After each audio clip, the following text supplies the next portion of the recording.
It all started with a sudden volcanic eruption that no one could foresee. People tried unsuccessfully to escape from the volcanic eruption. They cried, screamed, and called for help, trying to escape the effects of the volcano. The magma was about to reach the vicinity of the village. The guy notices that there is nothing left of the village. All of it has been destroyed by the disaster. He was tormented by doubts and curiosity. What had caused the end of the world? However, it suddenly turns out that the volcano is the least of people's problems. Standing on the scorched and blazing ground and looking at the alien ships, the guy didn't realize if everything was really happening or not. His right eye lit up, displaying all these horrors: the blood moon, the alien invasion, the end of the world. It made him feel devastated. The guy still thought and hoped he was dreaming it all. Another beam of energy shot out of the alien ship and traveled deep into the Earth.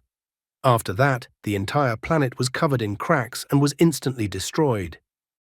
At the same moment, the guy woke up in his bed and jumped up from the bed in horror. The grandfather wondered if his grandson was okay and if his grandson had a nightmare. The grandfather asks his grandson to calm down because his grandfather is near. The guy smilingly remarks that he is only having a nightmare.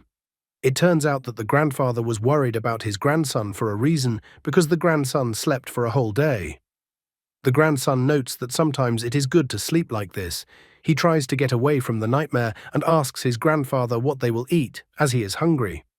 The grandfather was going to feed the kid anyway. The grandfather reminds him that the grandson should go see Dr. Liang after he eats. Since the boy has taken a big hit, the doctor should examine him. The grandfather even wonders if his grandson has heard his admonition, but the grandson assures him that he has heard everything. After that, the grandfather leaves the house as he had to go to work. He once again reminds his grandson to go see Dr. Liang.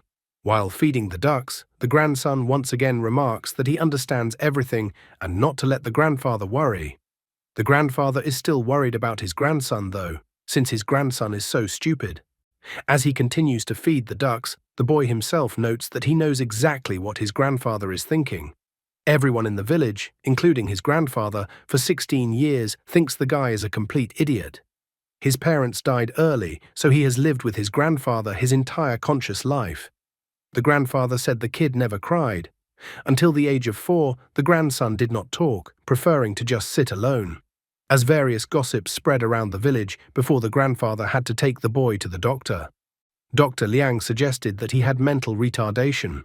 The grandson perfectly remembered the expression on his face at the moment when the doctor said the diagnosis. The grandfather's face was filled with pain and despair. Then the boy clearly heard his grandfather's words. He heard that it was even good, because now he would not have to go to school, and there was no need to look for a bride. As long as the grandfather is alive, no one will harm or offend the boy. It turned out that the grandfather was silent at that moment. The boy did not realize whose voice he was hearing at that moment. Soon he began to hear more and more voices. Male voices, female voices, elderly voices, children's voices. He heard someone talking about how the Huang family was not pitied, insulting them behind their backs in every possible way. Meanwhile, the grandson continued to grow, and there was nowhere to go. Who blamed the child for everything? When the boy heard several voices at once, at that moment he realized that he could hear people's thoughts, the voice of their hearts. Later he received a lot of information, not only about people, but also about plants, nature, and the universe. The huge flow of information was not always assimilated in his head, so in childhood he often fainted and fainted.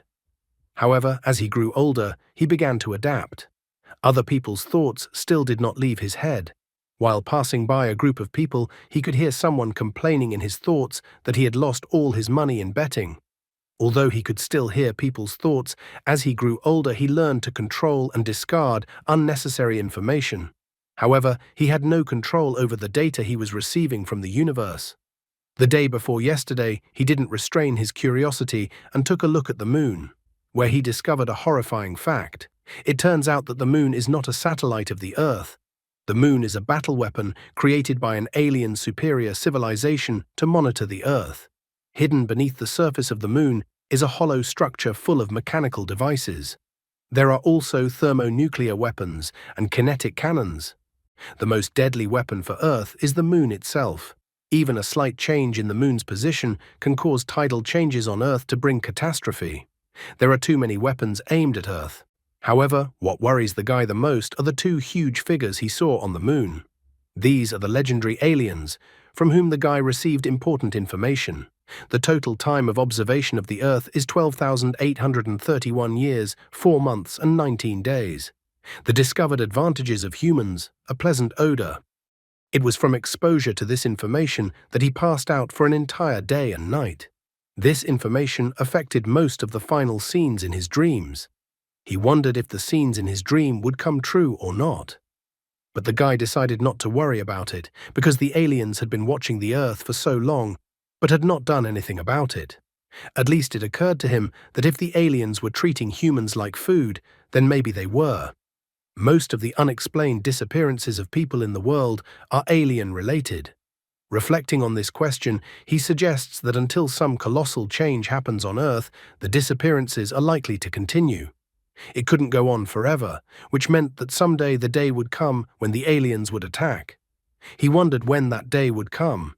And if that day came, what was humanity to do? Even with all his powers, he couldn't make such predictions. He even brushed the thought away because the fate of humanity did not depend on him. He's just an ordinary country boy, so he doesn't want to think about such things. In the meantime, he needed to stop by Dr. Liang's house as he had promised his grandfather. Seeing the huge crowd, the guy wondered what had happened. As it turned out, Dr. Liang had suddenly disappeared, and no one knew what to do. The village chief and the officer went into the medical center, but they still hadn't come out of there. Dr. Liang was always communicating with the villagers, and suddenly she disappeared without saying anything to anyone. Touching the fingers of his left hand to his temple, the guy started to think. He tried to discard the information about the outside world as it could help him find out information about Dr. Liang. After analyzing the information he received, he found clues based on the boot and wheel marks. There were a total of 5 people and 1 vehicle. The time the footprints were left was 7 o'clock in the morning. From the footprints, he began to reconstruct specific information about the object.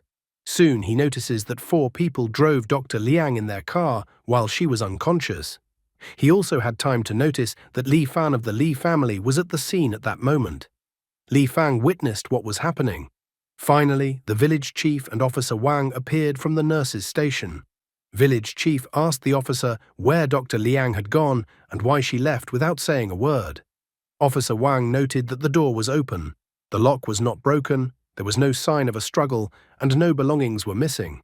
The doctor did not respond to the family's calls, which means there is definitely something wrong with this case. An officer asks the crowd if anyone has seen Dr. Liang this morning. Someone remarked that when he came to get the medicine, Dr. Liang was already gone. Li Fan, on the other hand, notices at this point that Dr. Liang is probably already dead anyway, so he decides to keep quiet to avoid getting into trouble.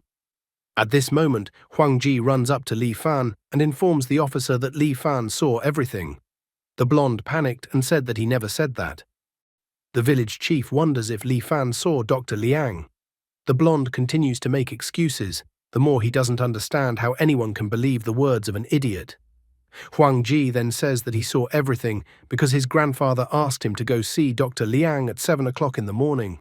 He went out early, but he decided not to go to the doctor yet. And then he noticed Li Fan standing near a tree. The blonde man started to mumble, and his speech became suspicious. The father couldn't stand it, ran up to his son and hit him. The father didn't understand what all the secrets were about, and he told his son to tell everything he knew. Sitting on the ground and crying, Fan admits that he saw Dr. Liang being led away by several people. The father is furious and doesn't understand why his son didn't tell him right away. The village chief tried to restrain the father. Li Fan admits that he didn't tell him because the men were fierce, and the men also had knives. The boy was afraid that the men would take revenge on him. Village chief immediately asks the officer to check it out. Officer Wang immediately called to verify the information. After the phone call, the village chief asks Officer Wang what they should do. Officer Wang informs him that Dr. Liang's parents have also disappeared. The man is shocked because it might have something to do with the doctor's family. Officer Wang did not want to jump to conclusions about whether or not these events are related. He didn't understand why he would go to such a faraway place to kidnap an ordinary doctor. The village headman asked the officer to rescue Dr. Liang, for she was the local heroine. Huang Ji knew very well that these people were now hiding in an abandoned temple on the mountain, less than 1 kilometer away from the medical center. If the guy told anyone about this, no one would believe him. However, there was a need to hurry, as Dr. Liang was already on the verge of life and death. Dr. Liang was like a sister to the guy, so he didn't want anything to happen to her. After reaching the place, he decided that first he needed to find the places where the traps were set up, and then already reveal the location of the doctor. He had a bad feeling because of the information he received. If the police continued inaction, the doctor's life would be in danger. That's why the guy decided to act on his own.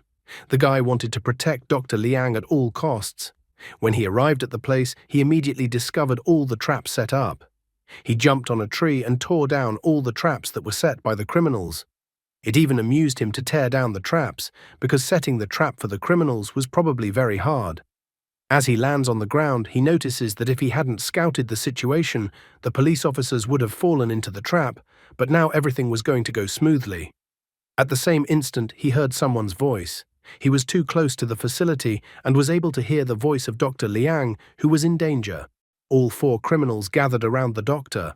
One of the men splashed water on the doctor to rouse her. The ringleader of the whole gang asks that the doctor answer where she hid the golden Buddha. The woman admits that she doesn't understand what's going on. After all, they've had the golden Buddha since childhood, and no one has ever told her where it was found. One man can't hold back any longer. He declares that a couple of idiots stole not only the golden Buddha, but also spent 4 million. He doesn't understand how their daughter couldn't have known about such a thing. Dr. Liang informs him that she doesn't know anything, because her parents abandoned her and she didn't get a single coin from their funds. Therefore, the criminals can kill her, only there would be no point in doing so. The criminals do not understand what to do next, because their plan has failed. Earlier, the man thought that Liang worked as a secretary, and if he finds her, he will definitely be able to get to the golden Buddha. Now it turned out that the woman knew absolutely nothing about it. The man asks the other to leave the woman on the street, as it was time for them to run away. The man asked not to blame him, as the girls saw their faces, so they can't just let her go. Huang Ji decides that now is the time to save Dr. Liang. The men panic when they hear a noise, because it seems that their trap has been triggered and someone is coming up the mountain. However, they still wanted to finish the matter with Dr. Liang. Huang Ji didn't like this situation. He didn't understand why men were so cruel. They left him no choice, and Huang Ji decided to pretend to be an idiot to divert the criminals' attention. The man with glasses didn't realize who appeared in front of him. One of the men pointed out that the man in front of them must be a villager. Dr. Liang asks that the criminals not touch the guy as he is sick and does not recognize the criminals. One of the criminals has heard of him. He recognizes him as Huang Ji, the village's famous idiot. Then the boss orders the man to deal with the idiot. Huang Ji starts to bump away, trying to create a ruckus. Huang Ji wonders why the woman is bleeding. The doctor, on the other hand, tries to protect the guy and ask him to leave the place. The boss is fed up with all this and informs the doctor that she has found a companion in the other world and that he will join her. The man decided to immediately follow the boss's order and deal with the idiot. Huang Ji did not wait for his death and decided to counterattack. The man immediately started panting because he didn't expect such a quick reaction and punch from the idiot. The other criminal immediately stood in his place. He didn't realize what his accomplice was doing. He even called his accomplice useless, and that he always had to redo everything for him. He attacked Huang Ji, but the latter easily grabbed the man's elbow. This blow hamstrung his opponent, and Huang Ji easily finished off his opponent. A third criminal intervened, but Huang Ji easily blocked his attack.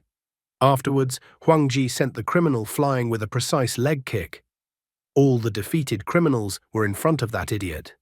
The boss didn't understand why his subordinates still hadn't dealt with the snotty youngster. Wang Zhen, standing on all fours himself, didn't understand why his arms and legs were numb and he couldn't stand up. This made the boss stand up and look at the young idiot in front of him. He found the guy in front of him quite interesting. This was the first time Huang Ji had used this kind of ability. He didn't think that it would go so well. He wasn't a fool and understood very well that even as a strong fighter, it was very dangerous to fight with people who had weapons. The men made one failed attempt after another. As long as Huang Ji observed the state of his opponent's muscles and joints, he could anticipate all of his future actions in advance to give the best possible response. After defeating the two criminals, Huang Ji looked at the boss. The boss immediately got into a defensive stance, and he even asked Huang Ji if he was going to attack them. The boss orders the last of the subordinates to attack Huang Ji together. Huang Ji didn't hesitate and immediately ran to Dr. Liang and told her that he found out that the doctor was kidnapped. The woman is shocked that the guy was able to deal with two criminals. She doesn't understand how the guy managed to do it. The boss and subordinate froze at that moment. Untangling the woman, Huang Ji admits that he just threw a couple of punches indiscriminately. He didn't expect the men to fall so quickly. The woman is hurt, and so the guy wants to get her home as soon as possible. The woman doesn't believe it, and there are still two criminals left. She tells Huang Ji to go down the mountain as fast as possible and call the police. The boss and subordinate, meanwhile, decide to seize their opportunity while Huang Ji forgot about them. With a slight duck and a swing of his elbows, Huang Ji easily knocks the weapons out of the hands of the criminals. The woman pounces on one of the men and tells him not to touch Huang Ji. As soon as the man falls to the floor, the woman immediately tells Huang Ji to run away. However, at this moment, Huang Ji twisted the boss's arm. The boss is the most surprised. To him, the guy seems very strange. He originally thought that Huang Ji was hitting at random, but it turns out that his punches hurt a lot. In the same instant, Huang Ji seals the boss face first into the floor, to the great shock of the doctor and the other criminal. Huang Ji notices that the boss is such a weakling because he didn't even use force, and the boss has already fallen down. As it turns out, Huang Ji often does physical work while the boss is mostly sitting down. After so long, the police finally arrive on the scene. Officer Wang orders the criminals to lower their weapons as they are surrounded. Suddenly, Officer Wang notices a very strange situation. All the suspected criminals are lying on the floor, and their local idiot is standing over the boss. The boss even starts crying at this point. He has been preparing for so many years for this moment, he never thought that some idiot would take and ruin everything. Later, Officer Wang put a vest over the woman and gave her a glass of warm water. To be sure of what was happening, he asked the woman if he had correctly realized that she had been rescued by Huang Ji. Dr. Liang confirms this because if it wasn't for Huang Ji's help, she would have been dead by now. The officer wonders what Huang Ji forgot on the mountain. He also praises the guy and asks him not to run away anymore and not to make grandfather worry. Looking at the criminals, Officer Wang wonders if Lu Jingmin is among them. The boss is shocked. He couldn't understand how the police knew his name. After all, he is usually called by his nickname by everyone. Since the criminals don't want to cooperate, then Officer Wang thinks they will be comfortable keeping quiet in the police station. Huang Ji decides to walk Dr. Liang home. She thanks the guy for being there for her and saving her. The guy is all glowing and states that grandfather says that people should act according to their conscience. Dr. Liang smiled slightly at these words and felt that the guy's grandfather was right on this point. This made the woman become bolder, so she called Officer Wang over and decided to give him some more information about the case. In this way, the kidnapping case in Huazhuang village was safely concluded. Dr. Liang told the police all the details of her involvement in the theft from the museum that year. If she had spoken up earlier about what was so troubling to her, the stone would have fallen from her soul as soon as possible. She had decided to get rid of her attachment to her foster parents too. She didn't want anything to bind them together anymore. The problem with the threatening letter that had appeared was also solved in no time. The boss reported that he had written the letter. He confessed that actually, deep down, he didn't like his nickname, so he decided to write his real name. He was forced to, and he had nothing to do with it. Lu Jingming decided to make himself look like a victim to somehow shorten his prison sentence. However, the police couldn't really believe it, because the other accomplices claimed that Lu Jingmin was their boss. However, the boss continued to deny it and convinced everyone that he was framed in the case. Even though the police had their doubts, they still had no other suspects. As long as it pays off, everyone will talk nonsense to reduce their jail time. The police would not suspect Huang Ji, but he did not behave very nicely. A few days later, when the villagers were harvesting their crops, they were distracted by sudden events. The villagers wondered why the police had come to the place again. As it turned out, the police came along with Dr. Liang's foster parents. Most likely, Huang Ji had somehow reported the whereabouts of the doctor's parents to the police. That was what his despicable act that he had mentioned earlier was all about. After that, the doctor's foster parents were led to the village reservoir. The doctor's foster father reported that it is at the bottom. Officer Wang notices that the couple had built up the reservoir before leaving the province. The parents have already explained everything. They spent all 4 million and only had a few 100,000 left. The golden Buddha was hidden in this reservoir. He also asked that Huang Ji pay attention to those who came with the criminals, since those were from the provincial museum. The guy couldn't blindly believe the criminals that they had spent all the money. After taking a closer look at the man, the guy realizes that the man has a hidden deposit, which is $3,150,485. Huang Ji even recognized the specific location of the hidden deposit. The foster father naively thought that he would be able to spend his money after he got out of prison, but Huang Ji was not going to let that happen. Soon a chest was recovered from the reservoir. Upon opening the chest, the experts were convinced that in front of them was a golden Buddha of the Tang dynasty, which had been stolen last year from a museum. Officer Wang doubts that it is a golden Buddha, as the element looked more like copper than gold in appearance. However, the expert assures that the Buddha statue is actually much heavier than ordinary bronze statues. After measuring it, they found that the weight of the Buddha is very close to the volume of gold. Therefore, they concluded that the inside of the Buddha statue is actually gold, but the surface is covered with a layer of copper. Officer Wang also believes that the weight will not lie. Huang Ji check whether this is the case. After scanning with his gaze, he realizes that it is not gold. The density of the Buddha statue clearly exceeded that of gold. The Buddha statue was basically composed of iron, silicon, and some unknown element. It seems that the elements that are not found on Earth are remnants of alien civilizations. And it looks like what is inside the statue is some kind of precision instrument that was delivered by an observer from the moon, and the recipient was an Indian monk. The monk was called Jodasita, and he seems to have been a very famous man. The box with the statue was covered with a lid and was being prepared for transportation to the museum. Other than the information Huang Ji had gotten, there was no further information he could get. If only he could open the statue, then he would be able to get more information then. The aliens had been on Earth a long time ago and had even left their creations behind. But the guy was curious about the aliens' purpose. If humans in the eyes of the aliens are just tasty food, then he didn't understand why the aliens would bother giving Earthlings the products of alien civilizations. After he lost the statue of the golden Buddha, then he was lost to the loss of the keys to solving this mystery. He knew very little about alien civilizations, and in addition, he had a dull no scanty supply of relevant scientific and astronomical knowledge. Because of this, his ability to assimilate information could not be utilized to its full potential. Therefore, if he wanted to continue to gather information related to the alien civilization, he could not stay in the mountain village where he lived. He must send to the big city to get more information.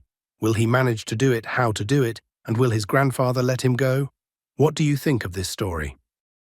At night, Huang Ji went to a secret place to dig up the money that the doctor's foster father had stolen and hidden. With a little bit of shoveling, the guy found what he came for. In his opinion, no one would have thought that such a suitcase held $3 million. The girl's adoptive father had hidden 3 million yuan not far from the golden Buddha. However, even such logic and counter-logic were completely useless in front of Huang Ji's ability. Passwords were also useless in front of the guy. He easily opened the suitcase with the password and then didn't think twice and just decided to take all the money for himself. Huang Ji realized that studying the information about the aliens would definitely cost a lot of money. Therefore, he calculated that these $3 million would be his initial capital.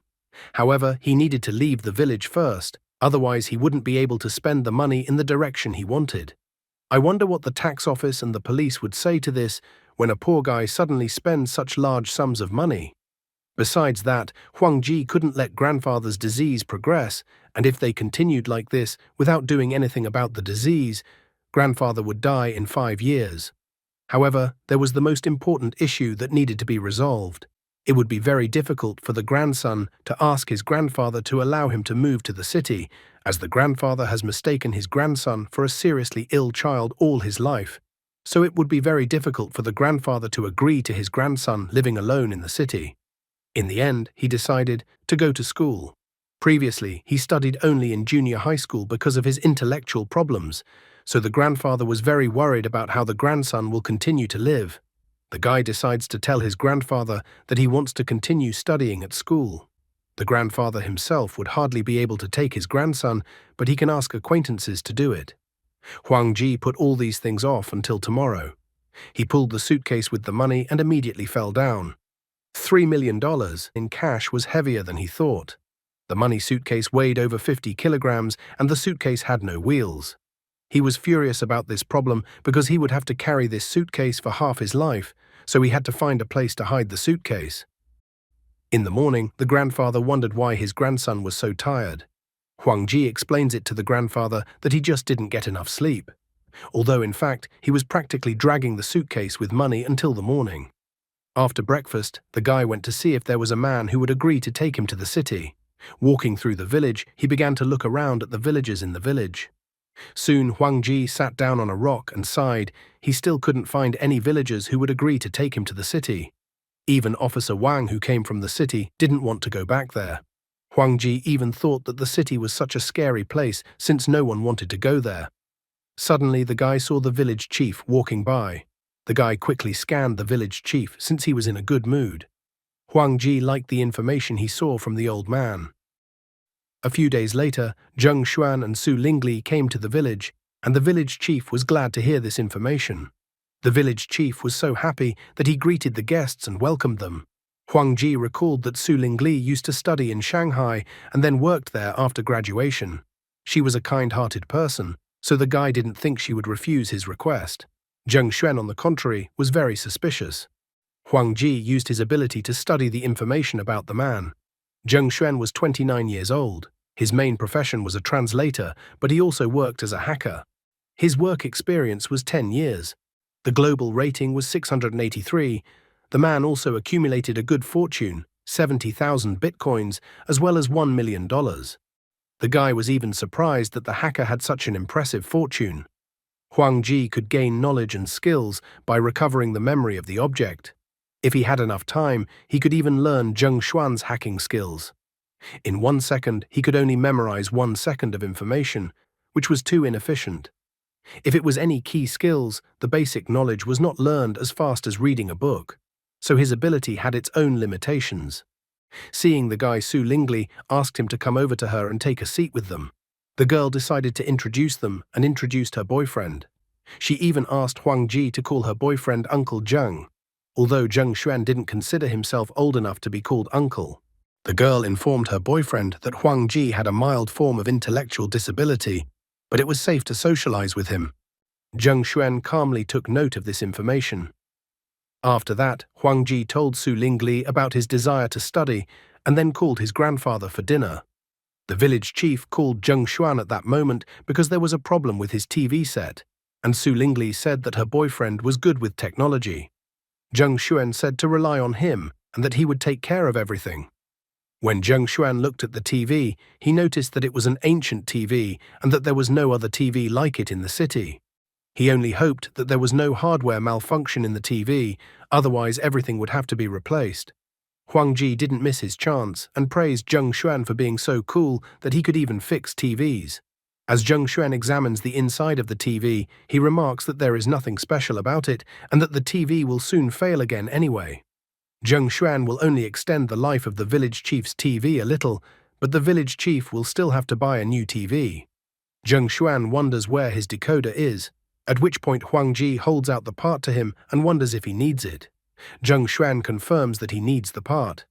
After Huang Ji wonders if Zheng Xuan needs the part or not and holds out the part to Zheng Xuan, again correctly guessing the part, Zheng Xuan is already wary and wonders how the guy could know this. Having finally fixed the TV, Zheng Xuan wonders if the guy has ever done TV repair before. Huang Ji shakes his head negatively. Zheng Xuan doesn't understand how the guy knew what he needed back then. Huang Ji notes that he just watched Zheng Xuan disassemble the TV and memorized it like that. However, it all seemed too suspicious to Zheng Xuan because in his opinion, people don't have time to memorize everything in such a short period of time. Even if he took a picture, it is not a fact that he would have understood everything. He even makes the assumption that the guy might have a photographic memory. He decides to test the guy on his abilities. He quickly took the laptop apart, then asked the guy to help him with the assembly of the laptop. Huang Ji agreed and started to assemble the laptop. Zheng Xuan noted that the guy's movements were smooth, and his execution technique was very precise. He would hardly believe that this was the guy's first time fixing something. Soon Huang Ji was holding out the assembled laptop to Zheng Xuan. Zheng Xuan had no way of knowing if the guy was definitely in trouble or if he had genius syndrome. Su Lingli soon dropped by and inquired about the progress of fixing the TV. Zheng Xuan notes that they managed to fix everything, and also that Huang Ji was able to assemble the laptop himself. Hugging her boyfriend, the girl wondered why Huang Ji didn't tell her grandfather about his abilities. Zheng Xuan even felt sorry that such talents were lost in the villages, but he was not at liberty to give any instruction about life. Su Lingli recalled that the guy had told her that he had dropped out of school. She even wonders if he would like to continue his studies if he has the opportunity to study in Shanghai. Huang Ji confesses that he wants to continue studying, but he is not sure if his grandfather will give his consent to do so. The girl asks Huang Ji to talk to his grandfather since the guy has such abilities and he's staying in the village. What abilities is she even talking about when she hasn't even seen anything, and he just assembled a laptop once, and she's already prophesying a great future for him? He had thought this way, Su Lingli would try to help him get permission from his grandfather to move. However, the grandfather was adamant and immediately refused his grandson's offer. The guy was even surprised that it wasn't as simple as he had planned in his head. The village chief also intervened in the conversation and remarked that it was a good sign that the guy wanted to learn and that such things should be encouraged. However, the grandfather is still against it because the others don't know what his grandson has been through. His grandson has been bullied all the time, so he doesn't want to let it happen anymore. Zheng Xuan decided to stand up for the guy and said that the guy is very capable and that he was even able to repair the old laptop himself. The grandfather is also shocked at how his grandson managed to do this, since he was diligent and never touched other people's stuff. Zheng Xuan notices that the guy has talent. Besides, you don't have to study for a long time to succeed, so the guy was lucky.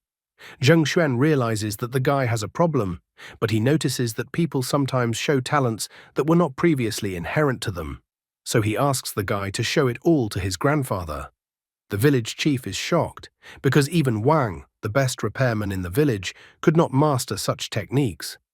Huang Ji didn't argue and decided to demonstrate his skills to his grandfather. He quickly assembled the laptop. The village chief was shocked by what he saw. The grandfather also didn't fully understand what had just happened in front of his eyes. He noticed that while his grandson was assembling the laptop, his grandson's face was so concentrated. On normal days, the guy had the same expression on his face and didn't change in any way. It was the first time the grandfather had seen his grandson so enthusiastic about something. The grandfather was so happy for his grandson that he was not hopeless after all, and that he was finally able to find something he was interested in. The village chief even suggested that the guy enroll in a technical school. Zheng Xuan knew of a technical college that offered a 3+2 system. The first 2 years would be high school material, and the remaining 3 years would be devoted to vocational skills. After completing his studies at the technical college, the guy could get a diploma of higher education. The certificate would then not be of use to him, and he would not have to retake the exams. Huang Ji is all glowing with such information. However, the grandfather is still worried about whether his grandson will be able to cope with all this. The village chief realizes that the grandfather is still worried, but he notices that the guy is not as stupid as everyone thought. In addition, the village chief notes that Zheng Xuan and Su Lingli will be with the guy to help him. If the guy can complete his studies, he will be able to get a good job in the future. This was very good news. The grandfather understood everything perfectly well, but he just lacked confidence.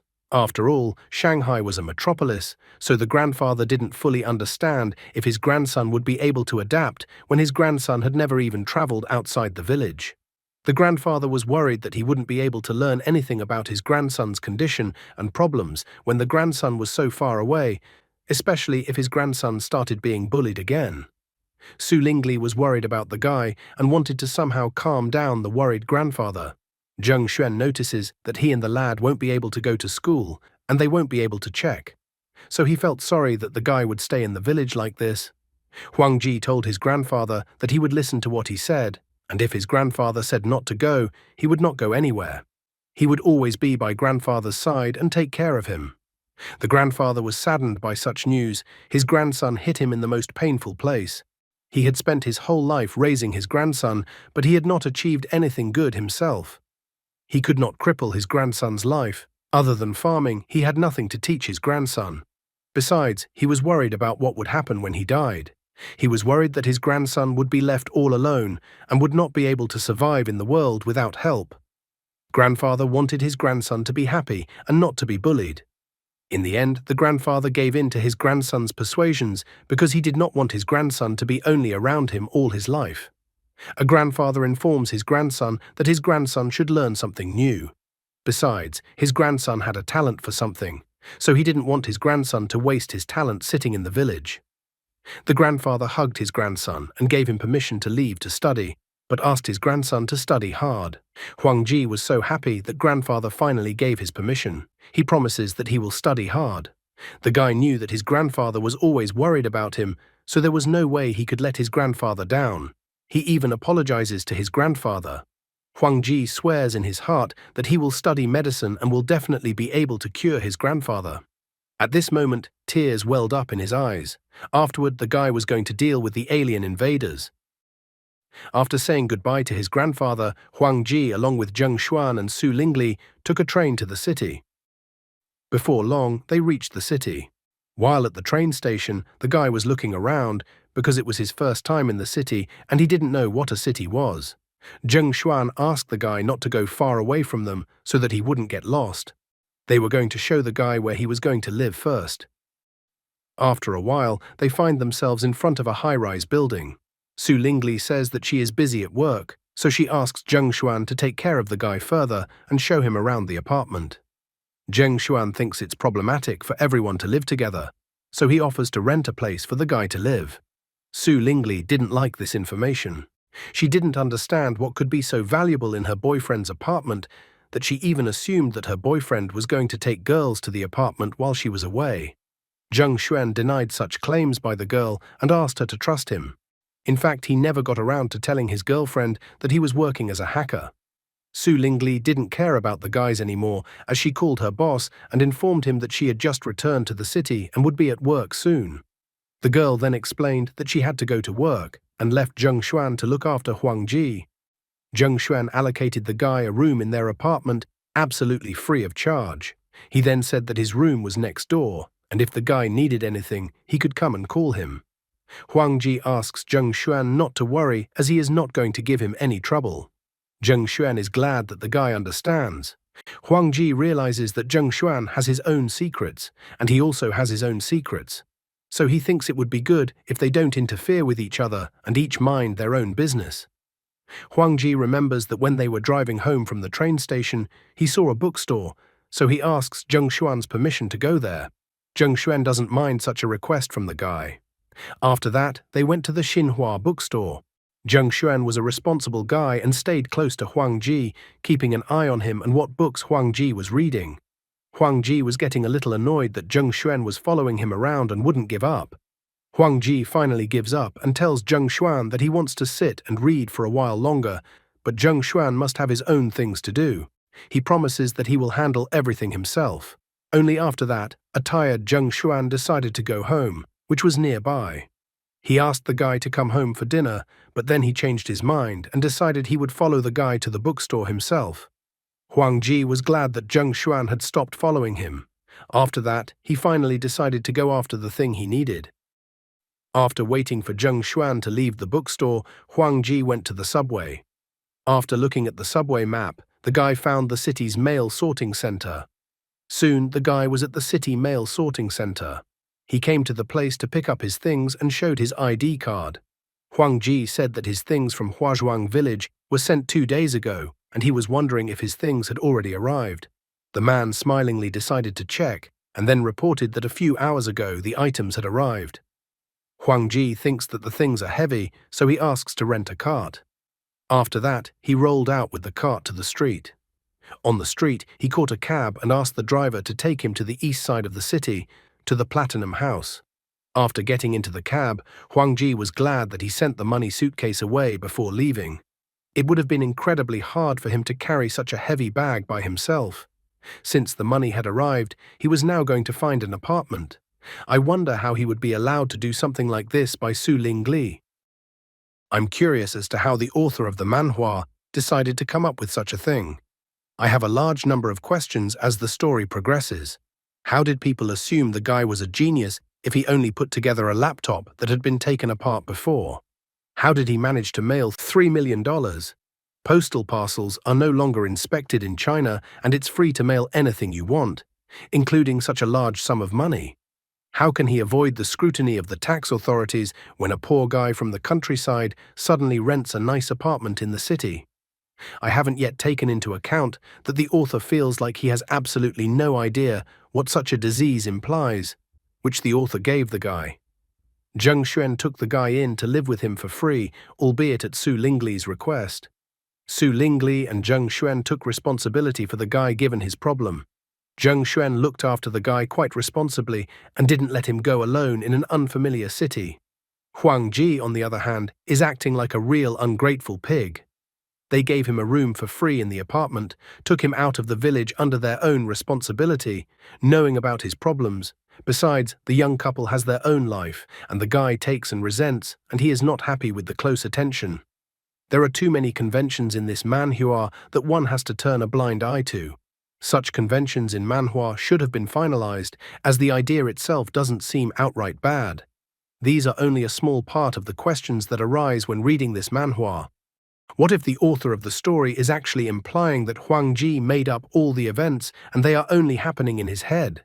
What if the guy is actually so seriously ill that he made up a separate world where he is a superhero? Then it's actually a very sad story. Plus, it explains all the inconsistencies in the plot, since the guy just didn't know about all these things in the world. Soon, Huang Ji reached the high-rise building that was known as the Platinum House. Upon entering the lobby of the building, the guy found that there was no one there. So he wondered loudly if there was anyone in the place. Suddenly, a girl came out to the noise and was surprised that there were guests in the house. The guy immediately got excited and said that he had already talked to the girl on the phone about wanting to rent an apartment in the Platinum House. The girl recalled the guy calling her and that the guy had told her on the phone that he wanted to rent an apartment with 4 bedrooms and 2 living rooms. Huang Ji confirmed his rental offer and asked if there was any problem with that, given the tone of the girl's voice. The girl didn't question further and went to walk the guy to the proposed apartment. The girl couldn't help but wonder where such a poor guy got the money from, but despite the questions that arose in her mind, she didn't ask them. Huang Ji thought that he was mistaken for a poor man because of his clothes, and that clothes are also important when first thinking about a person. Soon the girl led the guy to one of the apartments. She inquired how he liked the apartment. The girl also pointed out that this apartment was not only spacious, but the light and ventilation were in excellent condition. After noting the pros of the apartment, the girl announced the price of 5,000 yuan per month. She also mentioned that the price would increase next season. From the looks of it, the apartment was obviously not in the best condition, and the girl obviously brought the guy to this apartment because she thought he didn't have the money for a decent apartment. Huang Ji extracted the information from the apartment, and it turned out that no one had stayed in the apartment for 7 months. To make matters worse, the apartment was cold and damp, there were a lot of mosquitoes, and a man had died in that apartment. The guy, who has been in the village all his life, immediately noticed that the apartment was disgusting. He noted that the girl was doing a very good job, but he knew that a person had died in the apartment and that no one had lived in the apartment for several months. The girl had not yet had time to comprehend the words said by the guy, as he immediately noted that there is a better apartment upstairs and asked to show it. The girl is shocked by such a proposal. In her thoughts, she only remembers that in that apartment there were additional services, so the guy should not have known about it. Huang Ji, like someone who had recently won the lottery, immediately took out a wad of money and boasted that he was holding 100,000 yuan and asked the girl to show another apartment. The girl couldn't refuse the money, so she immediately took the 100,000 yen and was going to do everything.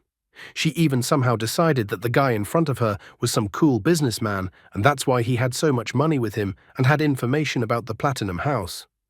Having led him to the door of a nice apartment, the girl asked if the guy was satisfied with the apartment. She even offered to go inside the apartment with him and help him relax.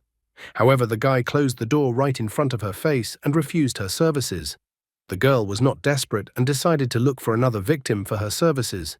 Surely this is a Platinum House and not a house located in the red light district. Taking a seat on the bed, the guy was glad that a temporary abode had been found. After that, he proceeded to purchase a computer. Soon there were many couriers outside the Platinum House. One of them asked if they were all carrying computer parts. Someone said he was carrying a printer. One of the couriers was, because he doesn't know anything about computers, and the customer specified not only the model needed, but also the shopping center where everything could be purchased. The courier was pleased with such professionalism of the customer. The couriers reached the door to the guy's apartment, and the guy greeted them happily. The girl at this time looked out from around the corner. She was wondering why so many couriers and such a large number of boxes had appeared. Once the couriers brought everything into the apartment, Huang Ji started to assemble the computer. Soon he had assembled everything he originally wanted and stood happily looking at the result of his work. He had never used a computer before, so he was a little worried about whether or not he would be able to do it. Without hesitation, he sat down at the computer and started looking for information. He had a big gap between theory and practice, so he had to get used to it. However, as soon as he sat down at the computer, he immediately got a headache from the large amount of information he received. Finally, the guy typed in a search engine query about aliens. However, the guy was in for a big disappointment, because he had only familiarized himself with what nonsense could be on the internet. Aliens versus Godzilla, an alien media company, an alien router. All of this information was strange to the guy. After a little thought, he decided to search by keywords: aliens, space, moon. Luck had finally smiled on him, or at least he thought so. He came across information that aliens were on the backside of the moon and that a spaceship was moored on the moon. He also found information that the United States had seen a UFO on the moon. The guy was surprised and pleased that so many people like him believed in the existence of aliens. He was surprised that even though people didn't have his abilities, they were still able to detect the aliens from the traces left behind. Huang Ji found that a user under the nickname Nami Nitro Gold had posted a lot of content related to aliens. For example, Nami Nitro Gold wondered about whether aliens have always been on the side of humanity. He also wondered if there was an alien base on the moon. Although Huang Ji thought that all the information was hidden and the American astronauts could already see everything, Huang Ji wondered how Nami Nitro Gold could know the secret information then. Huang Ji decided to check Nami Nitro Gold and found that Dong'an was currently using the computer in Cafe 112 and that his funds were 15 yuan. Huang Ji complained that the information through the network was limited and it was necessary to meet face-to-face. All of this was not surprising, since the guy couldn't even recognize Piccolo. Huang Ji was surprised that Nami Nitro Gold didn't use his own identity card, but someone else's found on the internet. The guy came to the conclusion that since Nami Nitro Gold was a minor, he could hide like this. So he decided to write Nami Nitro Gold in private messages first. It's entirely possible that they'll both be taken to a psychiatric hospital in 20 minutes. 20 minutes later, Nami Nitro Gold still hadn't answered the guy. He thought that things would continue like this, then dinner would come and he would have to go home. The guy decided not to wait any longer and added Nami Nitro Gold as a friend. However, when sending a friendship request, a key question was asked.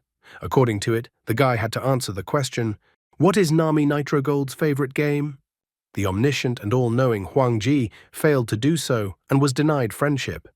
Huang Ji became furious as he couldn't understand why he was denied friendship. Since Nami Nitro Gold didn't want to accept him, he decided to log in from Nami Nitro Gold's account and send a friend request to himself. Huang Ji then wrote to Nami Nitro Gold saying that he had some ideas about aliens that he would like to discuss. However, Nami Nitro Gold strongly disliked this approach. He started hurling insults in the guy's direction, and also asked the hacker to get off his back. After all, even if the guy had added him as a friend, it didn't mean that he would communicate with him. It was even funny to him that the guy was asking him about aliens. Huang Ji was even surprised because it turns out that on the internet, people communicate in such a way, like Nami Nitro Gold. Huang Ji didn't stop there and asked Nami Nitro Gold to shut up. He said that he wanted to ask Nami Nitro Gold for information that was interesting to him and asked Nami Nitro Gold to answer honestly. Then the guy threatened that he knew Nami Nitro Gold very well and dictated his number. Nami Nitro Gold immediately said that he was too young and asked the uncle not to get hot. Huang Ji was upset because it seems that he was wrong about the guy and he doesn't know anything. However, he didn't stop there and decided to try again, offering Nami Nitro Gold to talk via video call. It's usually after such calls from uncles to teenagers that the police are reported.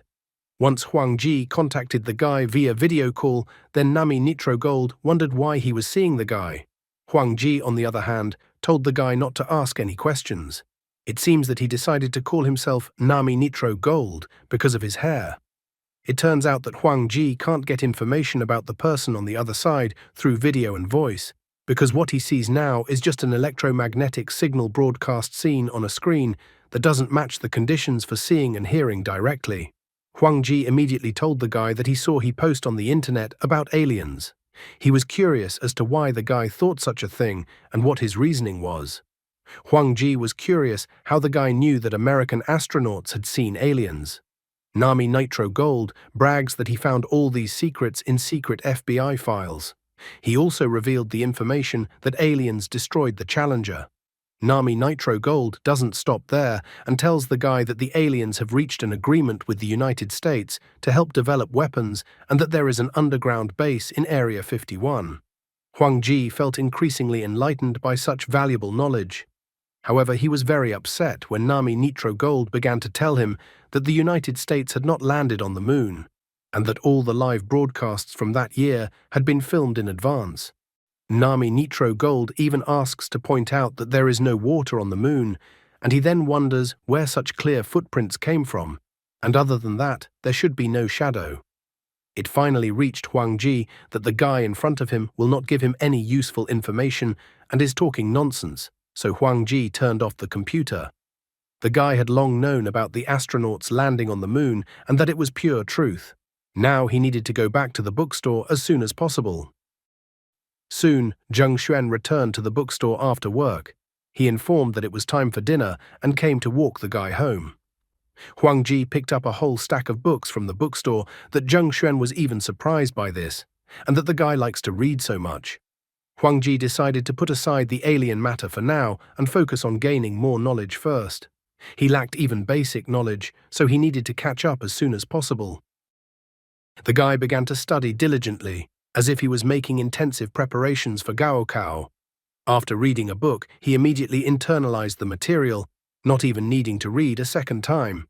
He hadn't been very good at reading books before. Recalling them was a waste of his ability to absorb information. Any information he read or learned was automatically stored in his mind. It was basically like a photographic memory, only in an enhanced form. Even if he lost his memory, he was sure that he would be able to recover all the information stored in his head almost immediately. Besides, he not only memorized all the information, but could also put it into practice. This ability set him apart from other people who took a long time to learn something. What a wonderful ability! The author himself probably admired people with photographic memory and dreamed of an improved version of such a human ability. However, the guy realized that knowledge should be constantly updated, not dust on the shelf. He used to know the word gravity, but he had not systematically studied the corresponding theory of cognition, so he could not get information about the gravity of an object. Looking at the cabinet, Huang Ji immediately realized that the gravity it was subjected to was 2,905.251 thousandths. He didn't even need to calculate the formula because he could see at a glance how much gravity the object was subjected to. However, if the cabinet was placed in a different place, the gravity would become different, but even such differences could not escape his eyes. After that, Huang Ji decided to learn the basics of physics. The basics of physics would not only allow him to gain more information and strengthen his understanding of the brain through learning, but also explore the possibilities of his abilities further, so learning was necessary for him.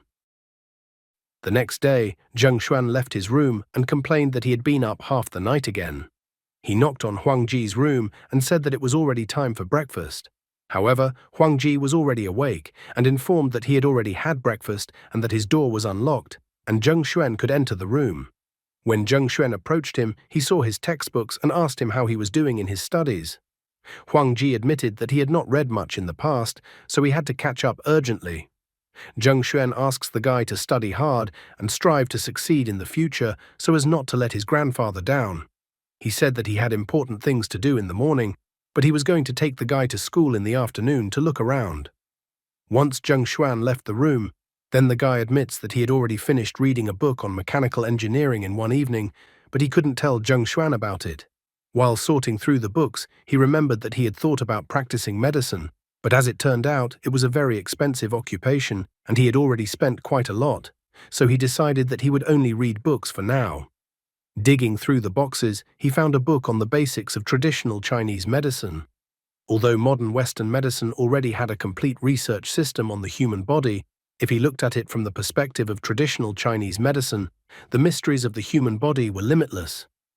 He was able to learn from the book that the existing set of traditional Chinese medicine was called 409 acupuncture points, but only half of the acupuncture points were being used.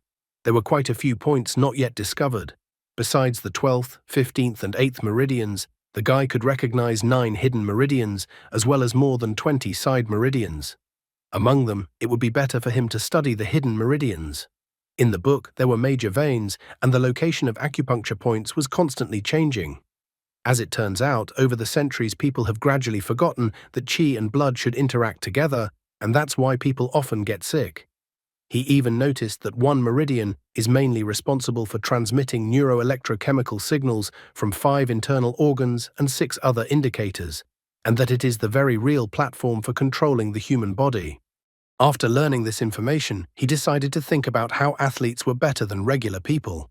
If one thought of muscles, then this answer was wrong. Huang Ji realized that it was all about endurance internal organs. If the muscles were to tense up abruptly, it would put a huge strain on the human body. However, if one integrates a powerful visceral system, it will help to quickly strengthen and stimulate all aspects of human body functions, such as nutrition, blood supply, detoxification, immunity, and body fluid regulation. To Huang Ji, this internal force seemed very powerful. For precise coordination and control, the only method that can be used at present is acupuncture and cauterization. However, the guy felt that this method was not very convenient because some acupuncture points were hidden in very strange places and he couldn't reach them with one hand.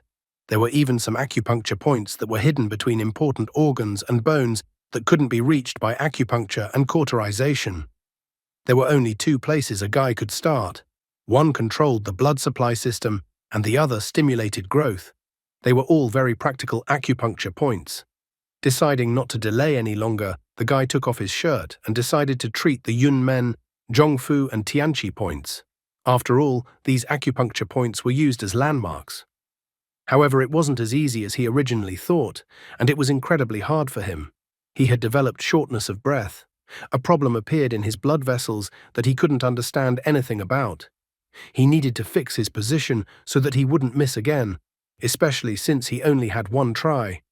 Trying again, he could feel the fat deposits burning intensely and also that his lungs were expanding. Every organ in his body began to grow.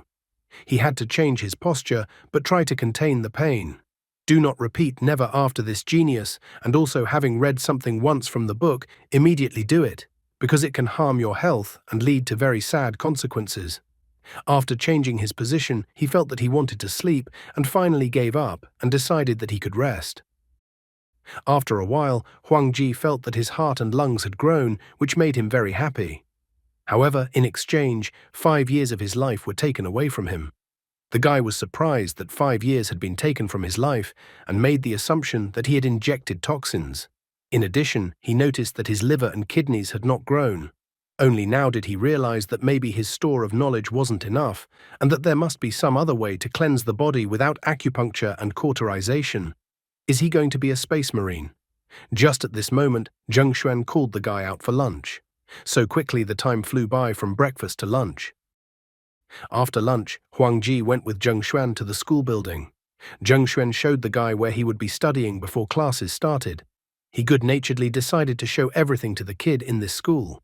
The first thing he did was to show the guy the cafe where he used to go before. After taking a closer look at the school, Huang Ji disappointedly noticed that the school didn't have famous teachers or advanced academics. This school was basically categorized as a fee-based school. He was even sorry that he wouldn't be able to dive into his student life. But most of all, he didn't want to waste such a precious resource he had, time, especially since he had recently taken 5 years of his life. Suddenly, Zheng Xuan called Su Lingli because she wanted to go shopping. However, the guy reminded her that he was showing the school to Huang Ji.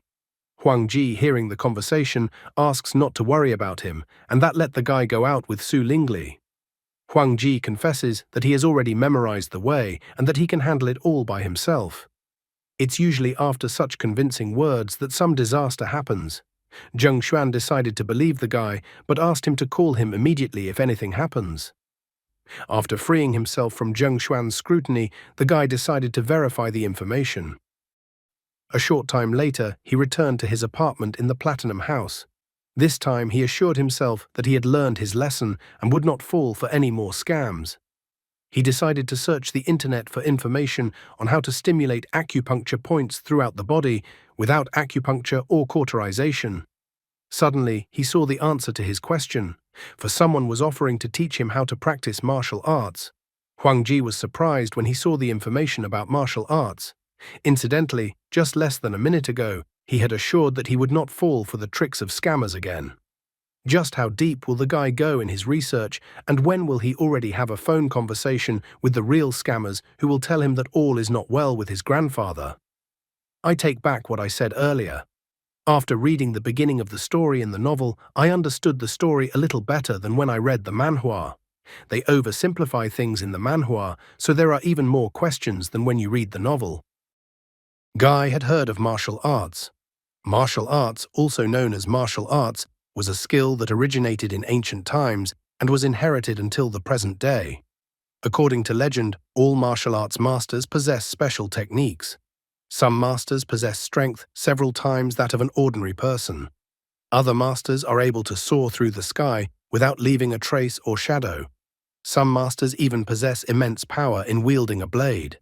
All these thoughts of martial arts made him go back to memories from his childhood. When he was a kid, his grandfather often talked about how tough he was when he was young, but the kid knew very well now that it was nothing more than simple bragging. Most of the information that was known was just the usual book stories. The martial arts themselves were techniques that increased the stamina of the body. Huang Ji doesn't learn anything and decides to ask around about martial arts on the internet. He wonders if it is true that there is qi in the human body, and he was also curious to know how qi is related to the body, since he had only heard about it from novels. The local expert told him that the books had exaggerated everything, but that they had qi. He thought it was a fact. Huang Ji immediately wanted to know if the guy was using qi. The martial arts expert explains to the inexperienced youngster that it's basically all about proper breathing, and also that you need to inhale and exhale, mixing qi with the energy of your body, and in addition, you need to practice in the evening. When Huang Ji tried to find out why it was necessary to train in the evening, he was told that it was because of the stars, that they emitted special energy. Huang Ji didn't quite understand the explanation. He thought that the stars also emitted their energy during the day. However, it was quickly pointed out to him that he didn't know anything, and his interlocutor was already a cultivator with 10 years of training from a famous master, so the interlocutor had a lot of power. Huang Ji couldn't stop pestering the experienced cultivator, wondering what the cultivator did for a living. The cultivator said that he was currently a businessman and practiced martial arts for his health. Huang Ji was not a simple guy and immediately reminded the cultivator that he had previously mentioned that he was a government employee. The cultivator immediately admitted that he had quit his job and now had his own business. Huang Ji pointed out that the guy in front of him was bragging and that he was only 20 years old. Right after that, the great cultivator deleted his account. Only now did the guy realize that asking for help on the internet for this kind of thing wouldn't really work. Huang Ji once again became a hacker and broke into the great cultivator's computer. He was even amused that such a braggart was actually a true martial arts enthusiast, as Huang Ji found over 100 martial arts-related videos and illustrations on his computer. Some explanations about the body's weaknesses in martial arts seemed quite accurate to him. Unfortunately, pretty quickly the guy began to realize that no one understood the basics of the human body better than he did. After learning about Qigong, he couldn't understand how anyone could trust such information, considering it to be complete nonsense. Just at this moment, he received a phone call from Zheng Xuan. He asked if the guy was already home, as they were about to return home. Huang Ji said that he had gone out for a walk and that he would be back soon. Zheng Xuan thought it was better not to share such information with the girl. However, Su Lingli heard everything and was angry that Zheng Xuan was going to keep something from her. Soon, Su Lingli and Zheng Xuan returned home with their new purchases from the stores. Su Lingli immediately went to Huang Ji's room. She asked him how he was doing in his new place and if he was eating right. Huang Ji remarked that Zheng Xuan was taking good care of him. Noticing a lot of books in the room, she noted that the guy seems to be working hard. Even Zheng Xuan had told her that the guy reads a lot. Huang Ji confessed to her that he wasn't into reading before, so he decided to take up the activity now. She was happy that the guy was so hard-working and diligent, she even felt like telling his grandfather about it. However, Su Lingli reminded the guy that studying also needed a rest, so she decided that they should all go out for dinner together, all at Zheng Xuan's expense, of course. Huang Ji wanted to refuse, but Zheng Xuan remarked that it was useless to try to refuse. After that, they went out to rest, eat and drink, happily celebrating Huang Ji's arrival in the city. After they returned home, Zheng Xuan noticed that he and his girlfriend needed some privacy, so he advised the guy to rest or study on his own for now. Huang Ji immediately took the hint. An innocent guy like Huang Ji immediately blushed all red since he wouldn't turn off his ability to read minds before and heard something he wished he hadn't heard. Once inside the room and settled on the bed, the guy complained that he didn't have a computer in this house. However, he had his phone, so he decided to look up information on Qi. Martial arts were good, but Qigong seemed too mystical to him. At this moment, he heard sounds from the next room that he absolutely did not want to hear. With a completely red face, he even complained that the house had incredibly poor soundproofing, as if the walls were made of cardboard. However, upon checking the walls, he verified that there was nothing wrong with them, and that the soundproofing of the walls was 50 decibels. He remembered that apparently his course of acupuncture and cauterization had strengthened his physical condition, so his hearing had probably improved as well. Trying to look through the wall, the guy noticed that he now seemed to have access to the ability to control the flow of information he was receiving. However, now he could clearly see the ions that came from the friction of bodies and spread through the air. At that moment it seemed to hit him, for ions were electricity, bioelectricity. As he tried to lie down on the bed, he pondered the fact that the human body is filled with countless electrochemical molecules, whether thinking or interacting between organs, and are not separable from electrical impulses. And what keeps biological activity going is electricity, which is an electrochemical signal that transmits the will of the brain to all parts of the body. The heat needed to release bioelectricity is generated by the body's cells. He now had a slightly better understanding of the subject and realized that the word Qigong had been misleading him all along, and the easiest way to explain it was with the word electricity.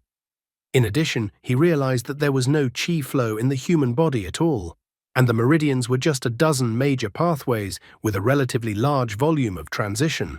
Acupuncture points and hidden nodes were the direction of life energy.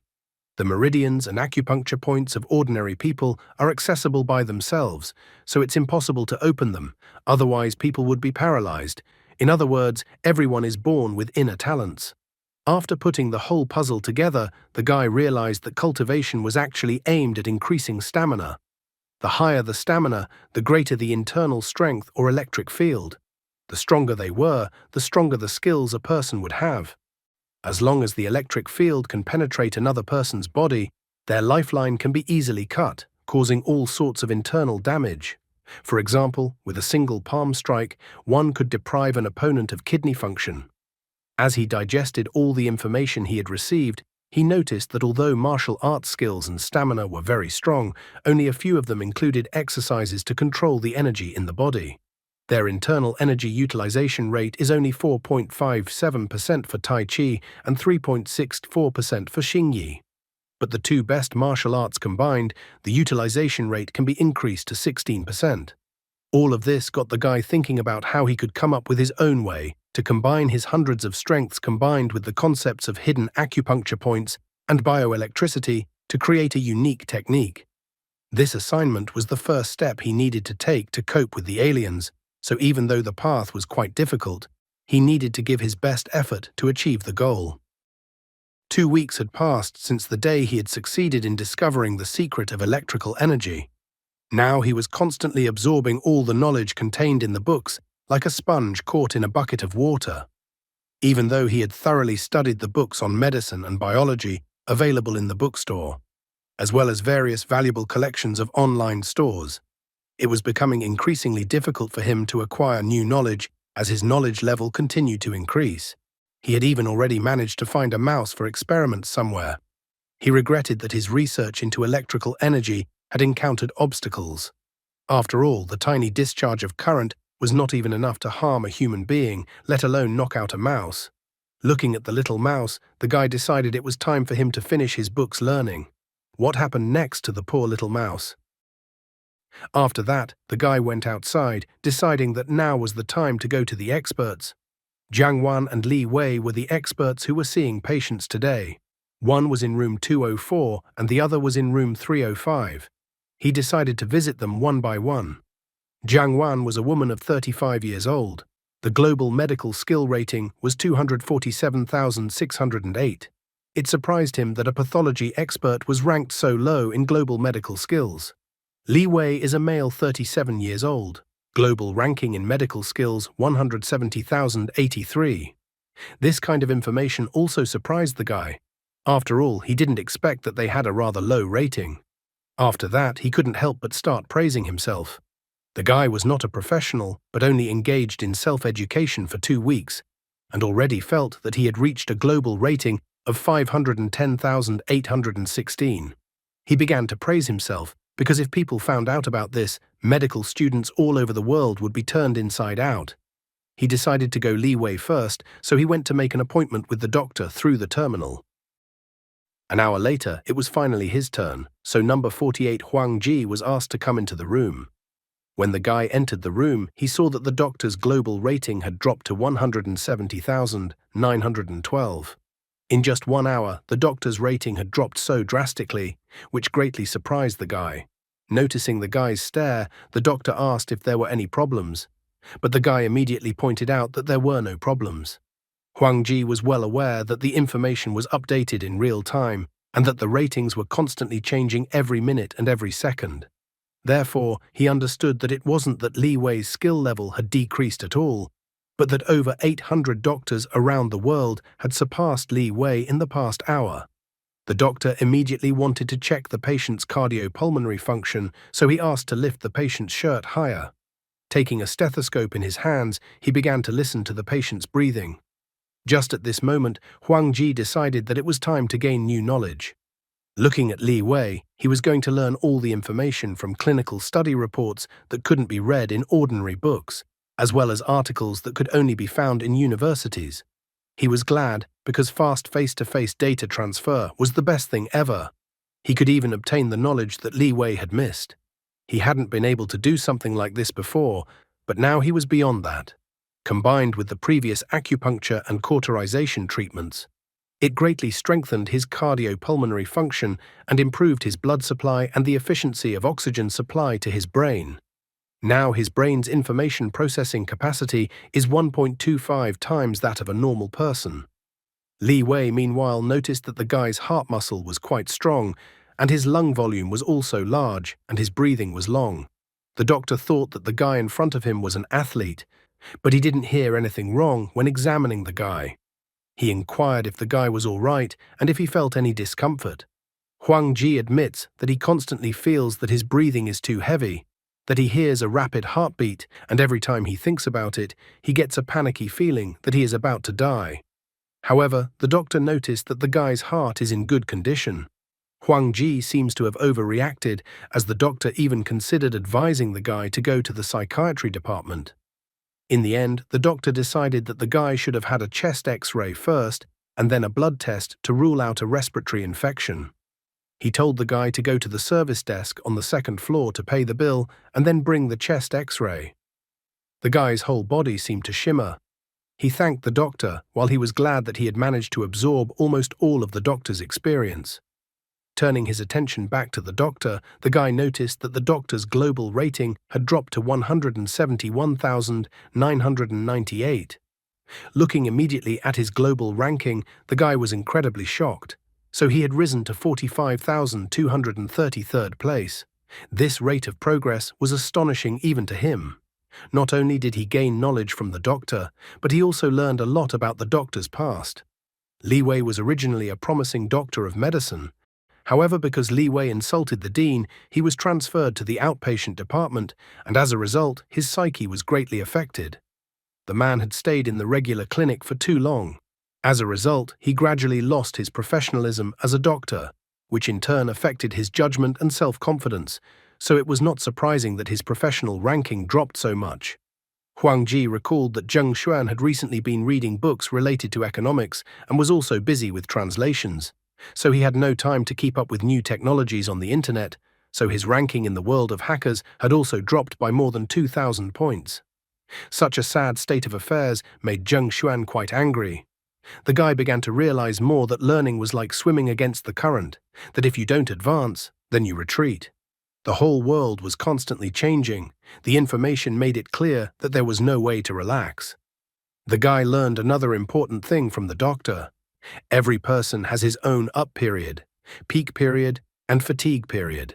Even a great physicist like Einstein only had a certain period of time to actively put forward outstanding ideas and scientific achievements. Huang Ji was curious to use his ability to determine from observable information what period of life a person was in. Suddenly, he saw a man who was standing in a traffic jam. The man had already started shouting impatiently to the cars ahead of him because he wanted to go as fast as possible. The guy decided to observe the man. Just by looking at the man, Huang Ji learned that the man was going to participate in his company's monthly performance appraisal. But as soon as he was late, the manager publicly humiliated him, causing him to lose his reputation. However, the guy noticed that the man hasn't lost everything yet, and he will soon reach his peak in life. Such a large layer of information gave the guy an immediate headache. He felt that it seemed to be an overload of information. He was surprised that he had even predicted the man's future. But immediately he realized that it was just the result of an inference, the most probable tendency of development based on the available information. The guy was well aware that the future was not predetermined, neither was the medical skill rating, so it could change in the next second. Deciding to conduct an experiment, Huang Ji insulted the already irritable man who was clearly not in a friendly mood today. The man was surprised to be teased by some kid.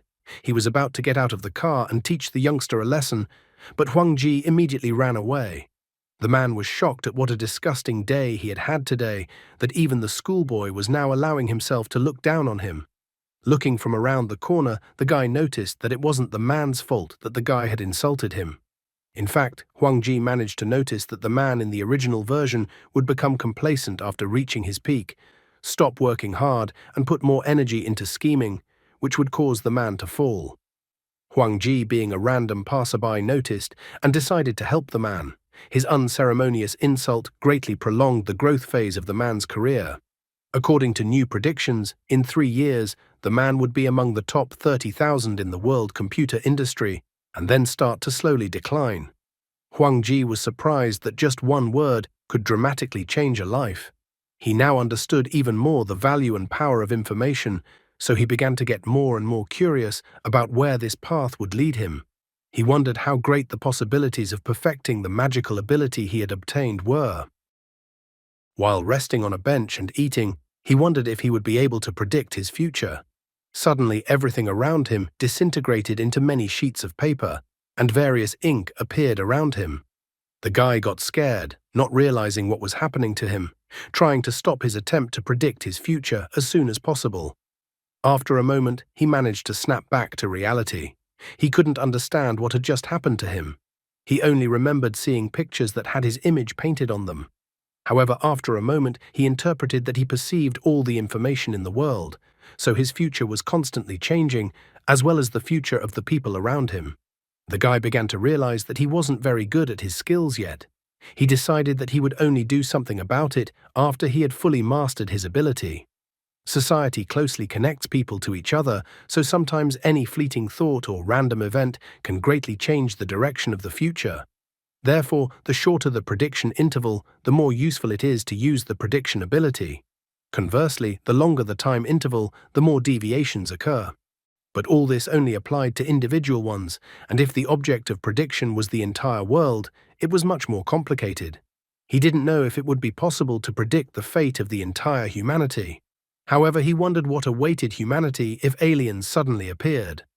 Hard life and questions to which he had no answer and no one to discuss them with without going to a psychiatric hospital. Maybe he's in the Matrix. That's why he can read all the data. Neo, time to wake up. What if all this time the guy's actually in a coma? For now, he was enjoying a peaceful year and beautiful weather. However, the guy knew that in just 5 years, a war would break out in the West that would be incredibly destructive. In 10 years, the economy of the United States of America was also going to collapse. Suddenly, he was incredibly scared when he got to the year 2045. At that point, a blue sun would suddenly appear. The consequences would be incredibly devastating, as the strong radiation would wipe out 99% of the species of living things on Earth. Huang Ji could not understand what would lead to such an event. As he pondered the future, he realized that it would not be an explosion of the moon or an alien fleet invasion. But somehow humanity and almost all living things would be destroyed by radiation. The sun won't explode, destroying the Earth. It will just change its color to blue. Human beings will not be able to resist the strong light and will simply die. This incident would happen too suddenly, so it was important for the guy to see if he could avoid this incident in the future. One option was to find a way to unite all the countries and then concentrate the full power of humanity to solve the problem. With his abilities, he saw no problem as he could develop incredibly fast. Huang Ji once again tried to focus on the events of 2045. The sun was literally showering the entire Earth with powerful comets that people couldn't dodge. He couldn't believe that such a thing was possible, much less that there was a solution to such a problem. Suddenly, he heard someone calling him. Opening his eyes, he noticed that there was a blonde man in front of him who was calling him. Huang Ji asked the blonde guy if he had been unconscious for a long time. The blonde guy reported that the guy had been unconscious for about 5 or 6 minutes. He even offered to call Huang Ji an ambulance. Huang Ji asked him not to call an ambulance, but simply reported that he hadn't had much rest lately. Huang Ji began to realize that the information load had caught him off guard again, so he decided that it was too early for him to walk around the city yet. Huang Ji wanted to avoid such a gigantic flow of information in the future. The blonde asked Huang Ji to take care of his health because nowadays young people don't take care of themselves at all, and they also have school. Huang Ji thanked the blonde man for his concern. In gratitude, Huang Ji told the blonde man to rest more and check his health. The guy didn't understand what Huang Ji was talking about, as he felt incredibly healthy. Unfortunately, Huang Ji could see the man's health information at a glance. He noticed that there was a cancerous tumor growing in the guy's body, and even though the guy felt fine now, in a few years, the disease would worsen and the guy would die. For the treatment to be successful, the cancerous tumor had to be removed in the next 2 months, or else it would be too late. The blonde man wondered why the guy was looking at him so intently.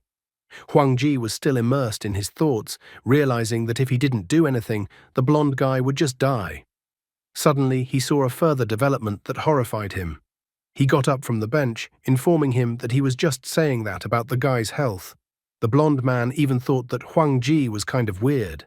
Huang Ji said goodbye to the guy, advising the guy to remember to pick up his phone. The blonde man didn't understand what the guy was saying to him or what phone he was talking about at all. However, Huang Ji, like a hereditary fortune teller, thought that Lin Li would soon realize everything.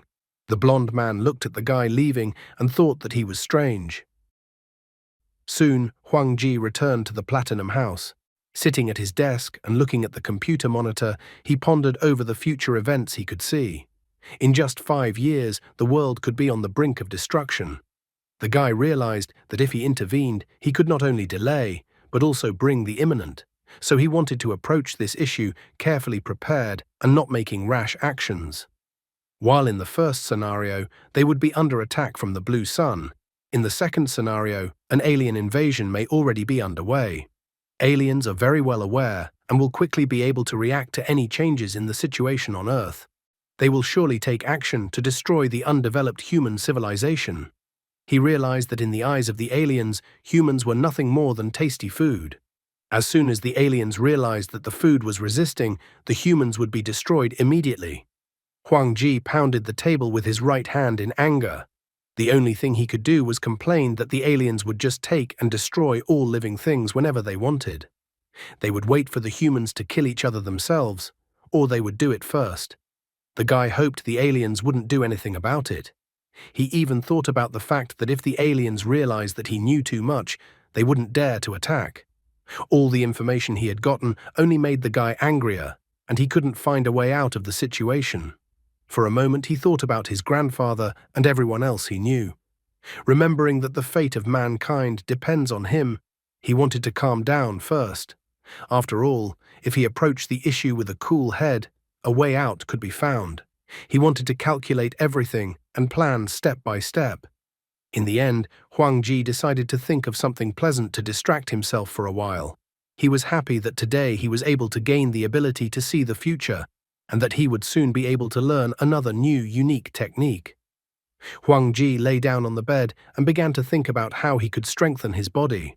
Relying on the summarized information of future observations and then using hundreds of essences, he felt that he would soon be able to integrate a set of the most advanced exercises and strength techniques ever. The guy decided to make his own destiny. What determines the fate of mankind in this world? Meanwhile, on Taste Street in Magic City, a blonde guy walked into one of the buildings and immediately greeted his teacher. The teacher also greeted the guy and asked him to sit down with him and eat soup.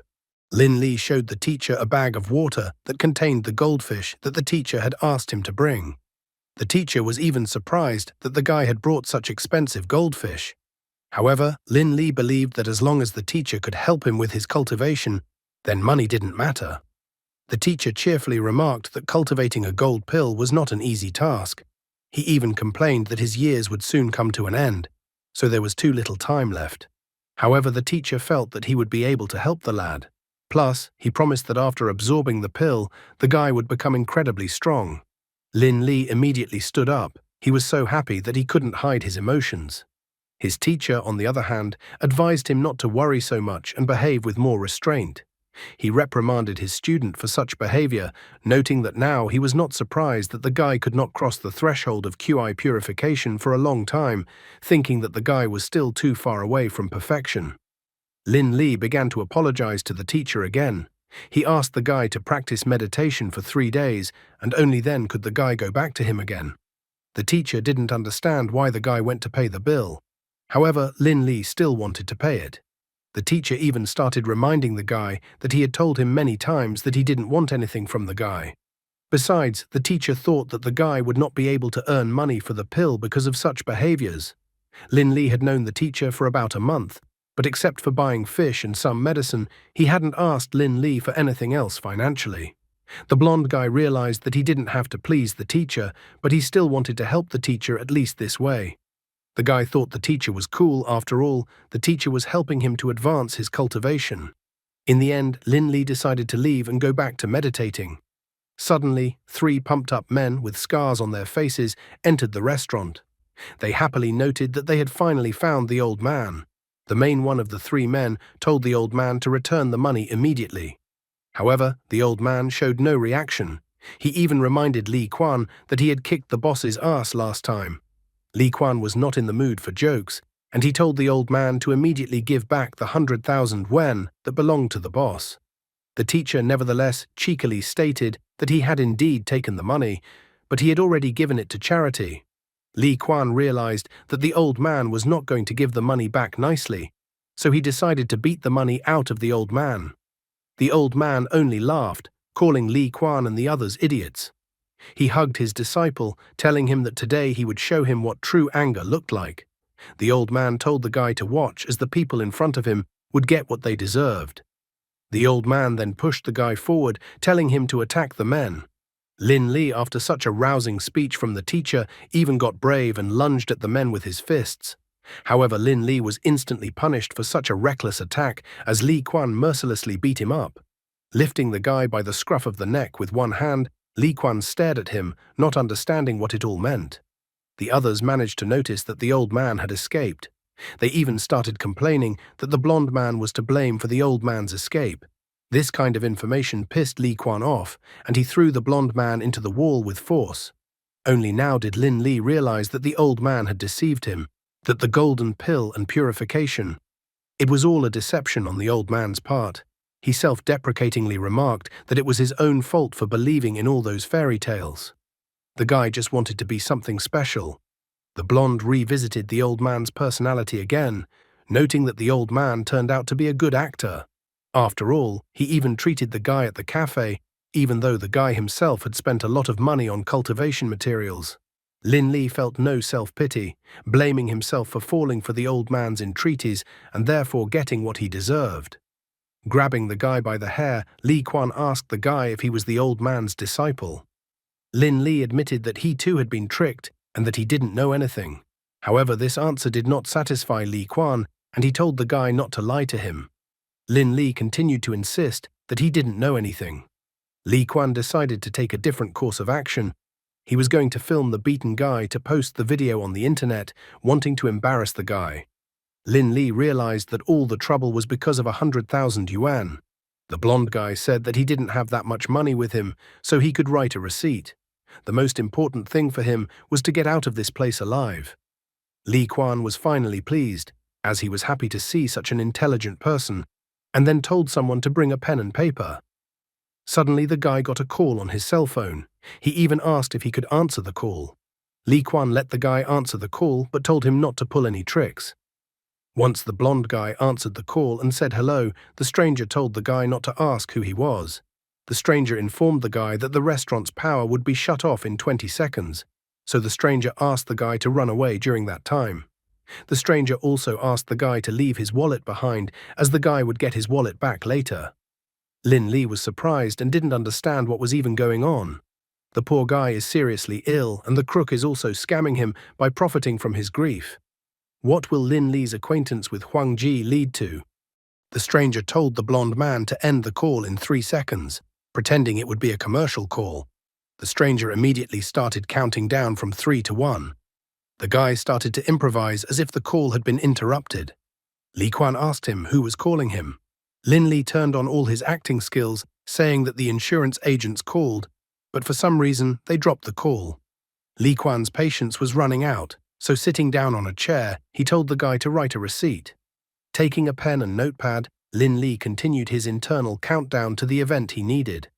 Suddenly the lights went out in the restaurant. The men couldn't understand why it was so dark and how the electricity could have gone out. In the darkness, they started pushing each other. They soon managed to get outside, but they had time to notice that the blonde man had escaped. Li Quan did not understand where they should go next now. One of his men saw that the guy ran to the right. Li Quan and the other men were incredibly angry, intending to deal with the guy. Huang Ji, meanwhile, was already waiting for the guy in one of the dark alleys of the city. Staggering from side to side, Lin Li continued to run as far as possible. At this moment, Huang Ji placed his left hand on his shoulder. From such a sudden touch on his shoulder, Lin Li was startled and almost cried. Being on the ground because his legs gave out and he fell down, Lin Li was surprised to see the newly met guy. Huang Ji tried to calm the guy down. He asked the guy not to worry because pumped-up men were no longer chasing him. Lin Li breathed a sigh of relief that no one was chasing him anymore. Suddenly he realized that he had heard the guy's voice before and that he was the one who had called him recently. Huang Ji confirmed his hunch and also returned the guy's belongings back to him as the rightful owner. Lin Li was incredibly happy. He thanked the guy since he had saved his life. Huang Ji asked the guy not to exaggerate because the blonde man's problems were actually nothing. Huang Ji asked the blonde guy why he didn't go to the police. Lin Li decided to confess that he couldn't do so because the university would immediately find out, and then he would be finished. Huang Ji couldn't understand the guy's logic. The guy was willing to go into debt for 100,000 yuan to give the money to the bandits instead of going to the police. However, Lin Li was a kind guy, so he immediately expressed his gratitude to Huang Ji for getting him out of such a mess. He immediately introduced himself, saying that his name was Lin Li, and also if the guy needed any help, he would always help him. However, Huang Ji told him to follow him. Lin Li did not understand where the guy was taking him. Huang Ji only replied cryptically that Lin Li would soon find out when he would lead him. Lin Li decided to inquire about the guy's name and his number to write down. Huang Ji didn't make up anything and immediately admitted that his name was Huang Ji, but he asked that the guy not write down his name anywhere. When the blonde guy wondered how to write down the guy on his phone, then Huang Ji told him to write it down as Hua Shu.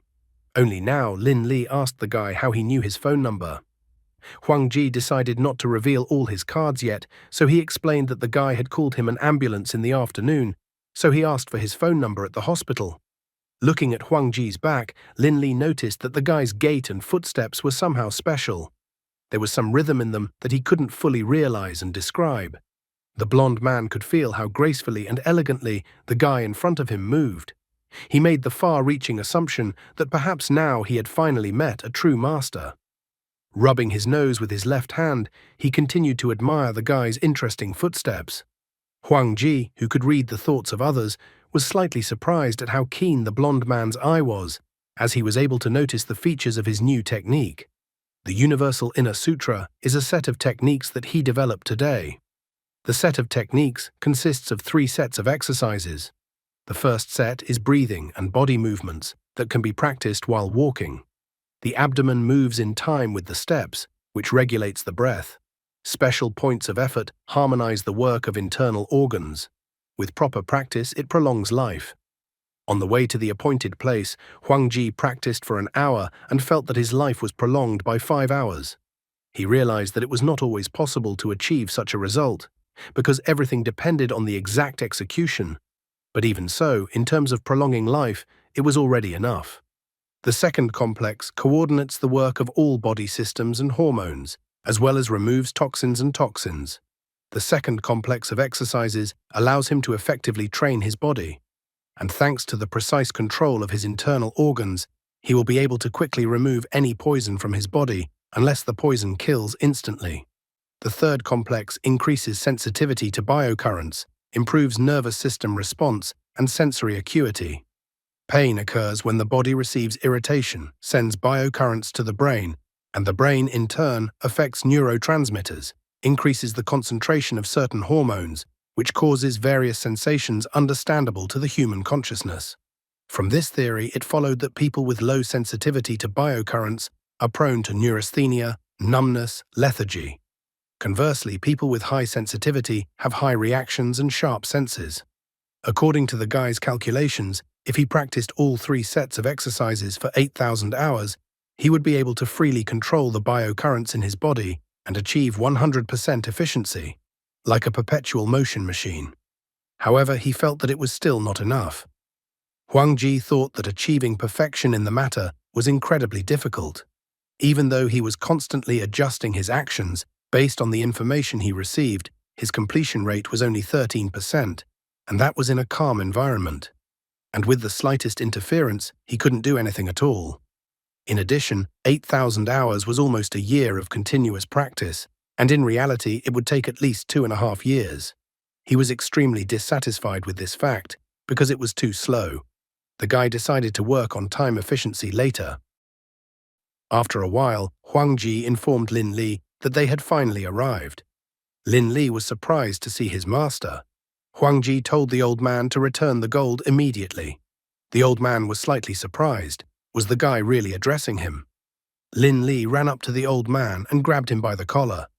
He started complaining that the old man was a crook and was giving him trouble. The old man asked the guys not to push, as he had a heart condition. However, the guys were unwilling to believe another of the old man's ravings.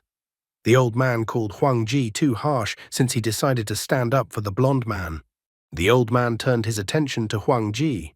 He said that Huang Ji seemed to be from the north and that his physique was quite strong, which meant that he must have worked in the fields. The old man wondered how much land Huang Ji's family owned. The blond man asked Huang Ji not to fall for the old man's tricks, as he himself had suffered because of this rogue. Huang Ji asked Lin Li to let him deal with the old man.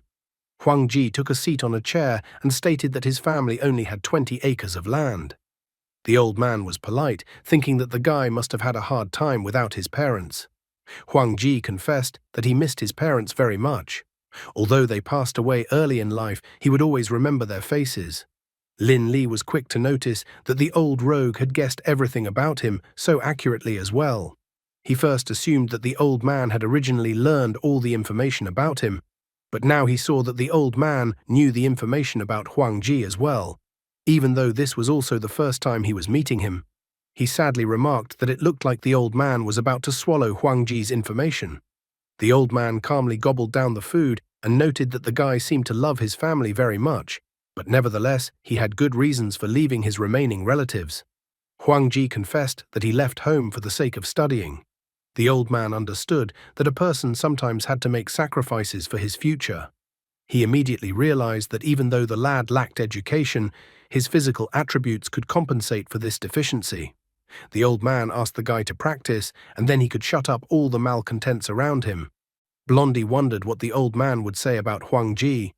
He also wondered what Huang Ji did for a living. The old man thought that the guy was just a student who was an athlete. He thought that the guy would make a living with his feet. The guy was a little disappointed with the old man's answer because the old man assumed that the guy was from a sports school and a track and field athlete who came to Shanghai to study under the sports quota. The old man didn't really like the guy's answer. Huang Ji confessed that he had dropped out long ago and had never practiced athletics. He had only come to Shanghai to get his diploma. Now it was his turn to explain to the old man about life. He informed that the old man was 52 years old, and he was still going to go with the flow. He also didn't really like the man telling everyone that he used to be a policeman. Huang Ji didn't understand why the old man was wasting all his skills on fraud and deception.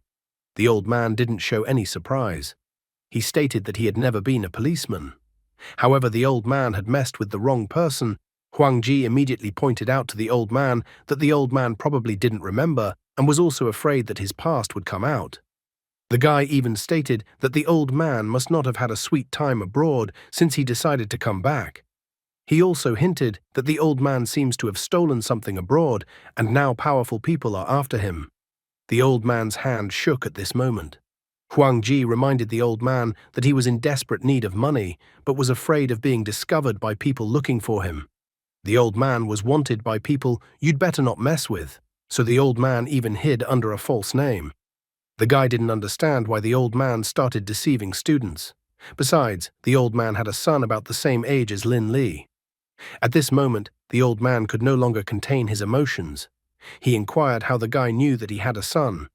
Huang Ji decided to inform that he had just learned cold reading from the old man. The old man didn't understand at all what cold reading the guy was suddenly talking about. The old man's face was covered in cold sweat when he stated that the current youth was incredibly talented. Cold reading is when you can read what's going on in a person's head and what happened to them by facial expressions, body language, manner of speech, and other details. And then you skillfully give in, play along, guide, and make the person believe that you know everything about him. Huang Ji immediately realized that the old man's cold reading skills were at a high level, so he couldn't just be picked apart. Fortunately, Huang Ji was not a simple guy himself. The information in his perception was true. He didn't need to use cold reading. The old man noticed that the guy seemed to be a master of cold reading indeed. Sadly, he realized that it looked like he wouldn't be able to turn away so easily today. He also feared that the guy might be related to the organization that was after him. Getting up from the table, the old man told the guys that the battle could not be avoided. Lin Li was indignant at the old man's behavior, for the old man thought that the two of them would not be able to cope with him. Suddenly, the old man called out to old Ma, and a big man wearing an apron came out to them. The old man declared that they were together. Lin Li thought that the cafeteria owner was in cahoots with the old man. However, at this moment, he noticed that the old man had once again diverted their attention and ran away. Just as he was about to set off in pursuit of the old man, old Ma grabbed the guy by the scruff of the neck. He declared that the blonde guy was in league with the old man, and since the old man hadn't paid, the blonde guy should pay for the old man. Huang Ji immediately walked over to Old Ma and paid for the food. Old Ma was happy that it was over so easily and wished that the guys would come to his establishment some more. Lin Li was unhappy that the old man had tricked him again. The old man runs quite fast for his age. It seems his only skill is running away. After paying the owner of the street eatery, the guys ran after the old man. Huang Ji noted that the old man couldn't run far and they would catch up with him soon. There was no way the old man could get away from the guys chasing him. As he ran past the house, he knocked on the first-floor window. As soon as the guys ran past the house, the window opened sharply, so the owner of the house was going to find out who was knocking there. However, the know-it-all grabbed the blonde's head with his hand and tilted it down so that the blonde miraculously dodged the opening window. The old man continued his attempts to escape from the guys chasing him, and just at that moment he saw a bicycle. The old man climbed on the bicycle, hoping that the bicycle would allow him to get away from his pursuers. However, the old man was frightened and didn't notice that the bicycle had no seat at all, so he sat down on the iron. The old man wailed in pain and fell to the ground. At that moment he even cried. The guys managed to get to the old man and watched his agony. With gangster faces, they stared at the old man. Huang Ji even teased the old man that he would hardly be able to run so fast anymore. Standing up from the ground, the old man, even though he felt pain, realized that the guy in front of him was not so simple, so he was going to come up with an escape plan as soon as possible. Suddenly, a brilliant idea came into the old man's head. The guys somehow managed to lose sight of the old man, who was barely able to move. At that moment, the old man was sitting in a dumpster. The guys decided to look elsewhere. Sitting in the dumpster, the old man wondered if he could get out and if the guys had left. He couldn't stand the stench coming from the trash anymore and opened the dumpster lid. Unfortunately for the old man, the guys were standing in front of the dumpster. Huang Ji began to tease the old man again, saying that he was so scared of them that he even hid in the dumpster. Lin Li also plucked up his courage, declaring that the old man could no longer escape from them and that he had better hand over the money. The old man deftly climbed out of the dumpster. He declared that he would not run away because he couldn't escape from such guys anyway. Brushing off the trash, the old man wondered how the guys knew he was hiding in the dumpster. Huang Ji asked the old man to guess what he was holding in his hand. The old man guessed that the guy was holding a seashell. Huang Ji confidently stated that he was holding a piece of a mollusk shell. The ground around the porridge stall where they were standing was littered with fragments of a mollusk shell, and many of them had stuck to the old man's soles. While they were chasing the old man, he noticed many such fragments, but as soon as they turned onto this street, the shell fragments suddenly disappeared. However, there were a few shell fragments lying next to the dumpster, which is why he thought the old man had climbed into the dumpster. After the guy said that, the old man was incredibly frightened, thinking that the guy's observation skills were like those of a maniac. In fact, Huang Ji decided to give such explanations to make everything look logical. He couldn't admit that the dumpster had given him the idea. Lin Li blushed at that moment. He hadn't noticed anything, and his new brother was so cool. It was an unremarkable dumpster. The dumpster was filled with useless household waste, and it was into it that the old man had climbed a few minutes ago. The old man fell to his knees, declaring that he was giving up. The old man's actions were not surprising, as he realized that he was dealing with a maniac. No longer trying to escape, the old man handed the guys the materials he had used to trick Lin Li. He admitted that he had already spent the money the guy had given him and had no cash left. Therefore, he decided to give the guy his watch, stating that it was worth 2,000 yuan, so it could serve as collateral for the guy for the time being. Huang Ji glanced at the watch and immediately declared that it was not worth 2,000 yuan. He quickly determined that the old man had given them a second-hand watch that cost about 200 yuan. Suddenly, Huang Ji told the old man that he had decided to put the deception aside for now. Now he wanted to talk to the old man about serious matters. The old man did not understand what other serious matters the guy wanted to talk to him about. Well, since the guy had decided to leave the debt in the past, the old man was going to run away as quickly as possible. Looking at his back, the guy asked the old man when he had last visited his son at the cemetery. The old man immediately tensed up and asked the guy point-blank who he was. Huang Ji was not embarrassed in the least and made the old man an enticing offer. He asked the old man if he wanted to avenge his son. The old man realized that he was in serious trouble and that those people had tracked him down after all. He decided to act first and tried to kick the guy, but then he suddenly struck Lin Li with his hand when he covered Huang Ji with his body. And then he instantly kicked Lin Li in the chest with his left foot. The guy literally began to vomit blood. He asked Huang Ji not to pay attention to him and to catch up with the old man. Huang Ji asked the guy not to worry about the old man, but to calm down and catch his breath first. He immediately took out his acupuncture kit from thin air. Then he pricked one of the guy's acupuncture points. Lin Li noticed that he felt better.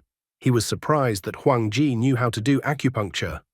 For the first time in a long time, Huang Ji showed himself to be a modest person, noting that he knew very little about acupuncture. After that, Huang Ji caught a taxi. The guy couldn't understand where Huang Ji was going, but Huang Ji was going to continue chasing the old man. Lin Li also wanted to go after the old man. However, Huang Ji rejected Lin Li's idea. He said that from now on, it was his business with the old man. He already had the items, so Huang Ji didn't want the guy to go with him and get himself into trouble. With confidence in his eyes, he declared that there are things in a man's life that can cost a man his life if you get involved in them. Lin Li immediately detected contradictions in Huang Ji's words because at that time Huang Ji's life was in danger. He was going to go with Huang Ji because in the first place it all started because of him, and together they would definitely do better.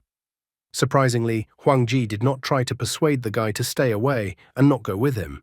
He even told the guy to get in the car if he was ready for danger. As soon as they got into the taxi, Lin Li asked Huang Ji how he knew the old man and what business he had with him. Huang Ji did not go into details and admitted that he had actually seen the old man for the first time. Soon they arrived by taxi at the place Huang Ji had indicated. Lin Li wondered why they had come to such a place. Huang Ji explained to him that the old man would soon return to this place and that they had to ambush him. Lin Li was impressed. He had been talking to the old man for over a month and did not know where he lived. However, Huang Ji knew where the old man lived. He even thought that the old man and Huang Ji had some serious misunderstandings and issues. Now he was sure that Huang Ji was a true master. The guy wanted to prove himself to Huang Ji because then Huang Ji might teach him some secret techniques, or at least the basics. After sitting behind the bushes for a while, they saw an old man looking around, trying to see if anyone else was following him. At that moment, Lin Li jumped out of the bushes. He went behind the old man and knocked him to the ground. The guy exclaimed again that the old man could not escape them now. Poor old man, the guys were chasing him all over the city, and it was so hard for him. The old man was surprised that the guys were so persistent that they found him again. Huang Ji pompously declared that they were tired of waiting for the old man, so he asked the old man to invite them to visit him. The old man did not understand why they were doing all this, because if these people had made it to China, then if they wanted to, they could kill him. However, in China, these people's lawlessness would not work. The old man even thought that the guy had deliberately fallen for his deception. Huang Ji was tired of the old man's stupid questions, so he said that there had been a misunderstanding. He asked the old man not to worry, because he was not who the old man thought he was. Placing his hand on the old man's shoulder, the guy with a frightening face asked the old man to come inside, as he did not like to discuss certain things in the moonlight. After examining the guy from head to toe once more, the old man noticed that the guy really didn't look like those people. He asked Lin Li to let him go so they could go inside the house to talk. They climbed the stairs to the right floor and approached the old man's front door.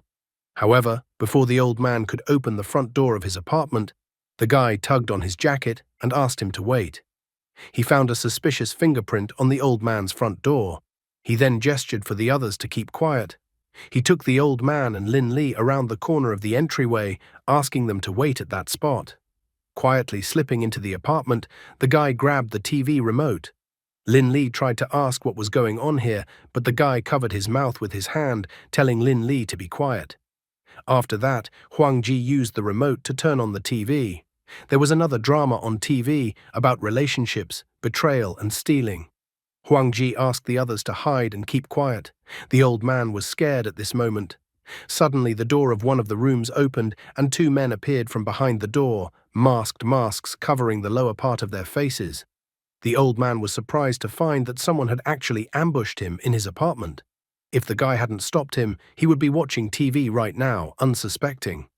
The old man stared at the guy, who seemed to have noticed the intruders in the old man's apartment only by the keyhole and the small footprints on the stairs.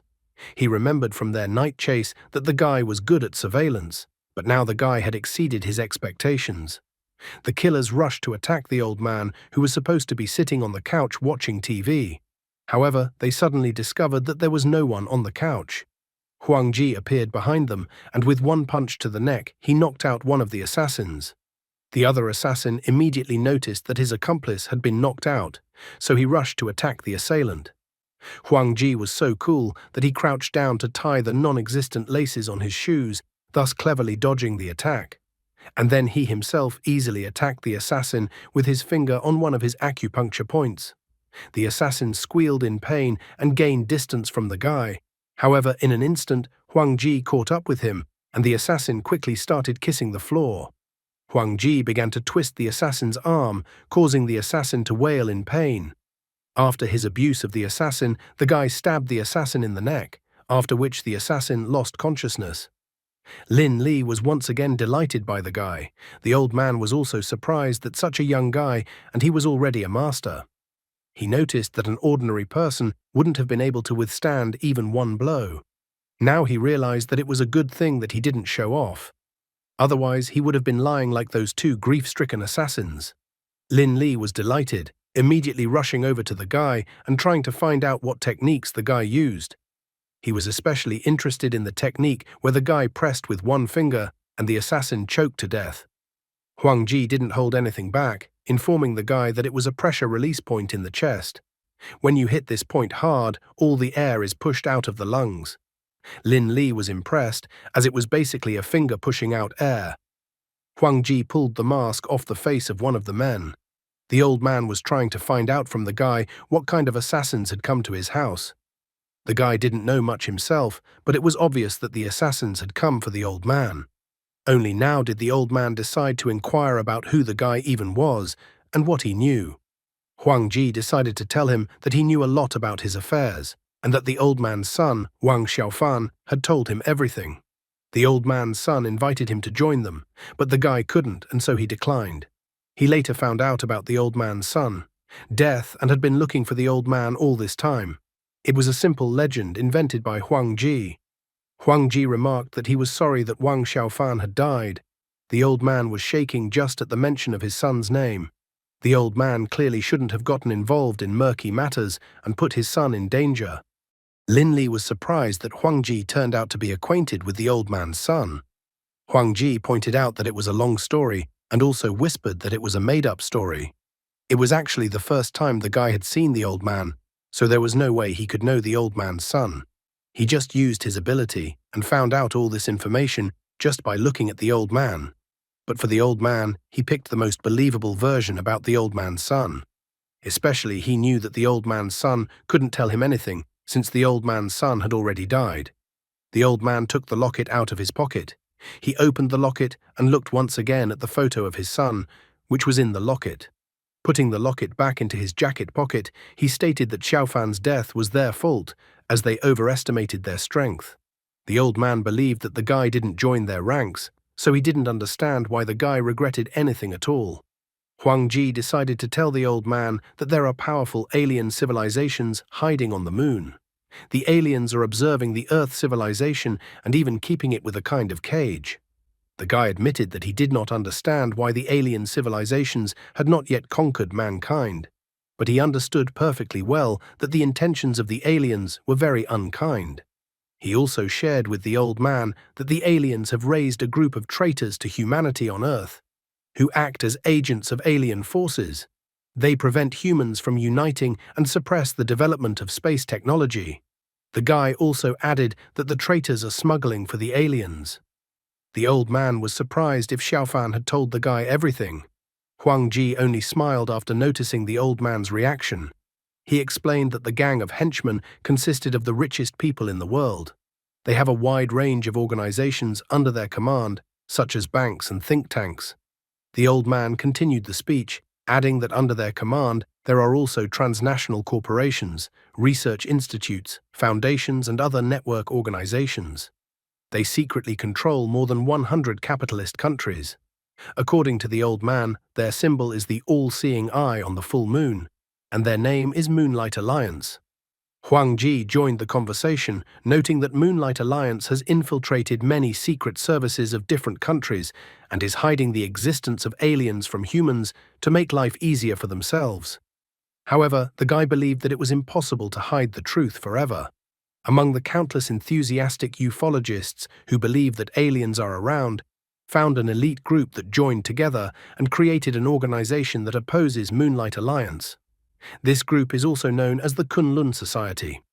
The goals of the Kunlun Society are to thwart the Moonlight Alliance's plans, to obtain irrefutable evidence of alien malevolence, to obtain and publicize all alien archives in the Alliance's possession, and to awaken the spirit of unity and resistance in mankind. The truth is out there. The organization has been dissolved and reconstituted several times, survived several betrayals and extermination operations of the Moonlight Alliance. In terms of capability, power, wealth, and even organization, they were inferior to the Moonlight Alliance in every way. Since its founding in 1948, the Kunlun Society had never once been able to create a threat that could shake the Moonlight Alliance's foundations, let alone the hidden alien forces behind the alliance. Currently, the old man believed that they were the third generation, and their strength was far less than the previous two. For the moment, they were almost entirely composed of amateurs. However, Huang Ji noted that despite the huge difference in strength, they still didn't give up. Last year, they had managed to infiltrate an armed research institute in the state of New Mexico in an attempt to steal the technical data stored there. It appears that Xiaofan died during that mission. The old man sat down on the floor and clutched his head, tears streaming from his eyes. He said bitterly that the idea was stupid, a pure gamble. In the end of this mission, they had lost almost half of their men. Of the remaining men, some were exposed, and they had to flee. He was one such fugitive. In order to hide from Moonlight Alliance's pursuit, he returned to his homeland, China. The Moonlight Alliance's influence was weakest in China. But the old man still has to hide because he knows that the people from the Alliance are searching for him. Lin Li had absolutely no understanding of how the talk of aliens suddenly came up. He thought it was just a lingering joke between the old man and Huang Ji. The guy had to explain to him that all the words they had said earlier were not a joke. Huang Ji affirmatively stated that Moonlight Alliance's power was superior to every country in the world, and every few years, they sold humans to aliens in exchange for some alien high technology. The blonde guy had no way of understanding why the aliens needed humans. Then the old man explained to him that humans become slaves to the aliens. Huang Ji was a little surprised when he heard the old man talk about slavery. He immediately thought that this seemed to be what the Kunlun Society thought, although he thought it was too naive. Even though he didn't know the specific goals of the aliens, he could guess from the way the grey aliens from the moon called humans delicious that humans were just food to them. Huang Ji reminded the old man that an incredibly large number of people had died, so he asked the old man if Kunlun Society had any results. He couldn't believe that they hadn't been able to achieve even the slightest success in their endeavor. However, the old man brought the disappointing news that they hadn't managed to get anything and had suffered a total defeat. However, after looking closely at the old man, the guy realized that the old man didn't trust him since they had managed to obtain something. Huang Ji turned to Lin Li, wondering how the university student was able to fall for the old man's empty words. He thought that the old man probably showed the guy some kind of trick, since the guy believed the old man so easily. The blonde tried to remember his first meeting with the old man. He managed to remember that the old man had demonstrated the flight of the golden core. The old man even blabbed to the students that he controlled the golden core with qi. The blonde guy couldn't see any trick in the old man's actions. However, the old man now admitted that he was showing a simple trick at the time. Huang Ji immediately found a scientific explanation for the old man's trick. It seemed to him that the old man's trick was similar to superconducting magnetic levitation, the Meissner effect. Assuming that there was a magnet hidden inside the staff, the superconductor could levitate stably above or below a permanent magnet due to the magnetic flux anchoring effect. But the guy reminded that in such a case, the superconductor requires ultra-low temperatures to exhibit this property, and current technology does not allow this to be achieved. Lin Li was surprised at such a detailed explanation of the old man's trick. The old man, on the other hand, was surprised that the guy seemed to have figured out his bluff. Huang Ji again explained that Xiaofan trusted him and told him everything he knew before he left. Xiaofan also told the guy about the old man as well. According to Xiaofan, the old man was the closest person to him. Xiaofan's biggest dream was to pilot a spaceship built by humans and travel the vastness of space with his father. Huang Ji, still pretending to be Xiaofan's friend, said that he completely did not expect to meet the old man when the old man was cheating people in the restaurant. The old man was still under great shock. Xiaofan spoke of his dream only to him, and since the guy could repeat his son's words, he decided that the guy was unlikely to be from Moonlight Alliance. In the end, the old man believed that the guy was actually a friend of Xiaofan's, whom Xiaofan had met in China. He even convinced himself that his son was returning to the country before last year's mission, and that was probably when Xiaofan met the guy who was standing in front of him now. The old man quickly appraised the lad, believing that despite his youth, the lad was quite capable. From the old man's observation, the guy was not only proficient in martial arts, but he was also very cautious and shrewd. The old man thought that his son wanted to recruit the guy, so he told him all the information. This was the only explanation he found for himself. The old man admitted that Xiaofan had high standards and looked down on ordinary people. So if he recognized the guy as his friend, it meant that the guy had extraordinary abilities. Huang Ji parried the old man's words, hinting and guffawing that Xiaofan had no standards and that he only made vulgar jokes. Huang Ji decided to play a joke on the old man, noting that although he didn't know Xiaofan that much, Xiaofan had told him how the old man had taught Xiaofan to play with mud when he was a kid, so he didn't notice any arrogance in Xiaofan. The old man immediately dropped the subject, lying that Xiaofan was lying and that he had never taught him such a thing. Such details of the father-son relationship weakened the old man's vigilance, convincing him that he was his son's friend. Huang Ji was glad that he had finally managed to convince the old man that he was Xiaofan's friend, even though he was not really his friend and did not even know him. The old man asked the guy to call him Old Wang. He inquired if the blonde guy was a friend of the guy.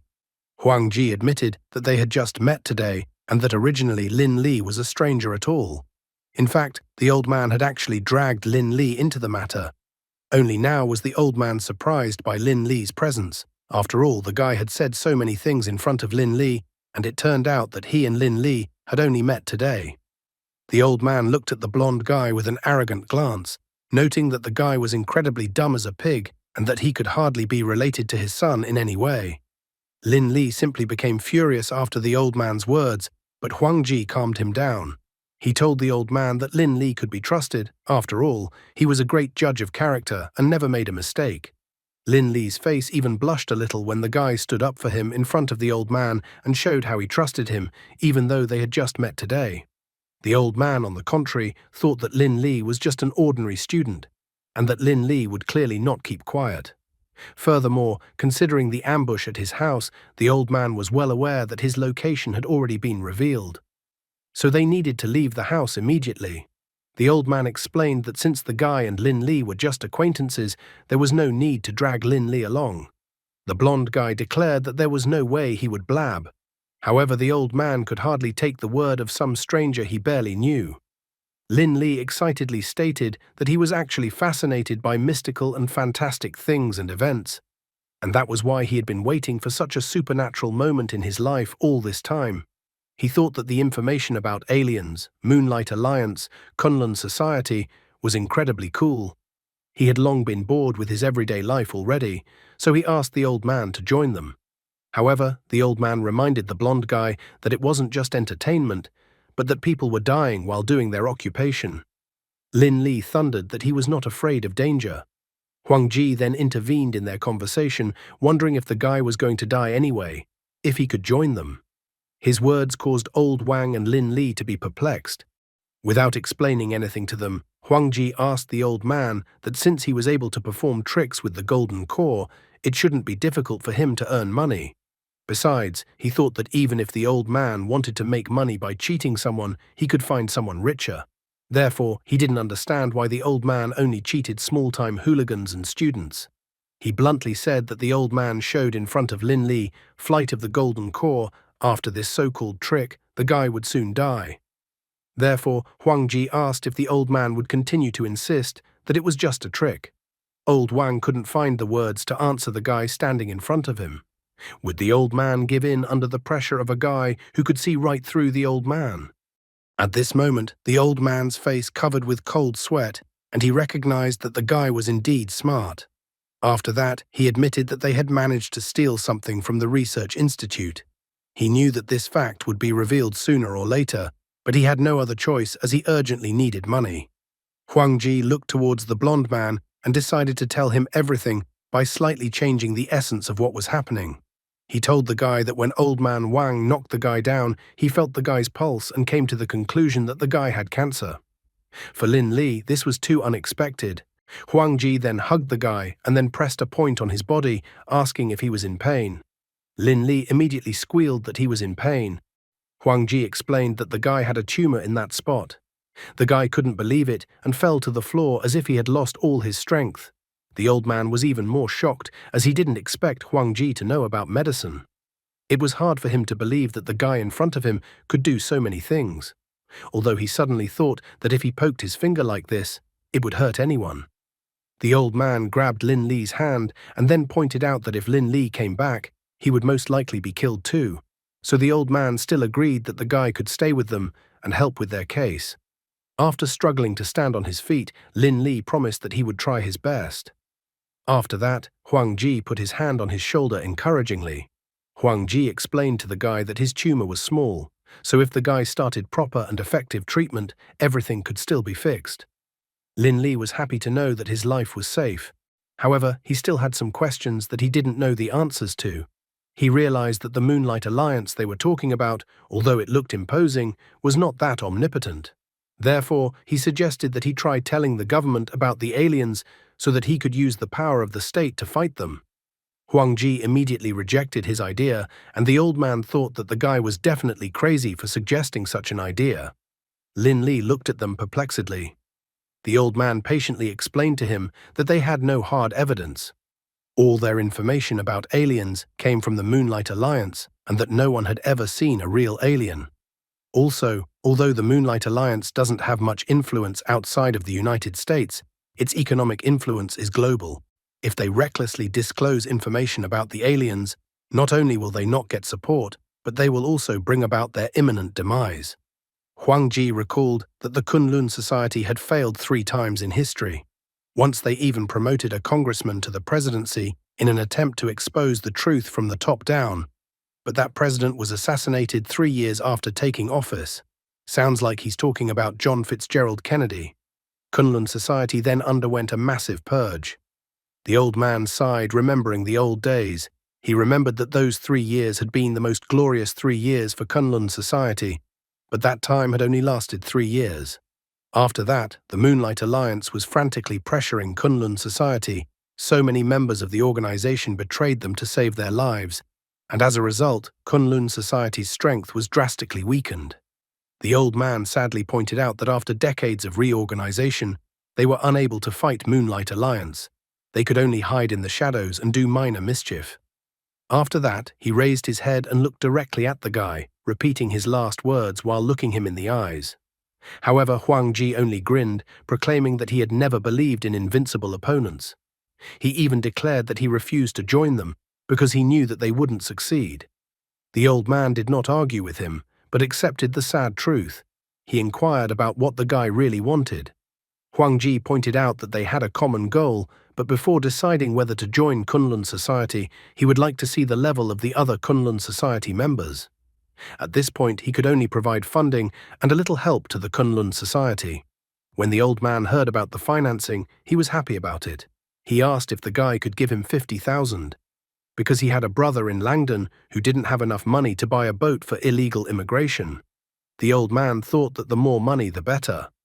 However, Huang Ji corrected him, asking him not to rush to leave yet, for China was a relatively safe place right now. He informed him that he would give the old man money for the old man to help him buy something.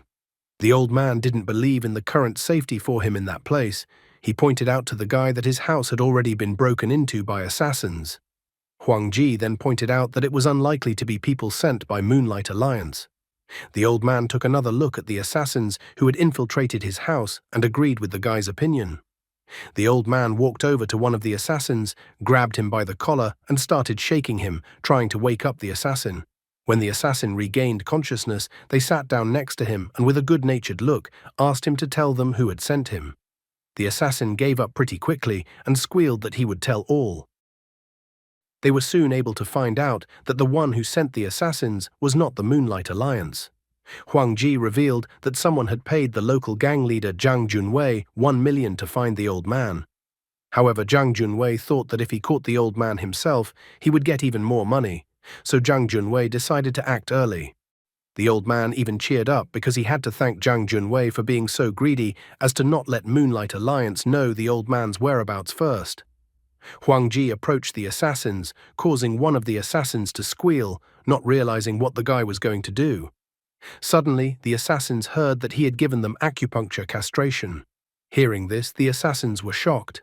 He explained to them that such a thing could not be treated in the hospital, so only he could save them.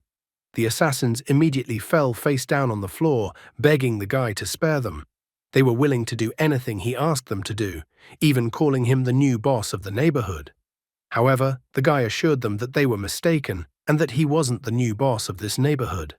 Huang Ji pointed them to the guy standing next to him, telling them that they should call him that.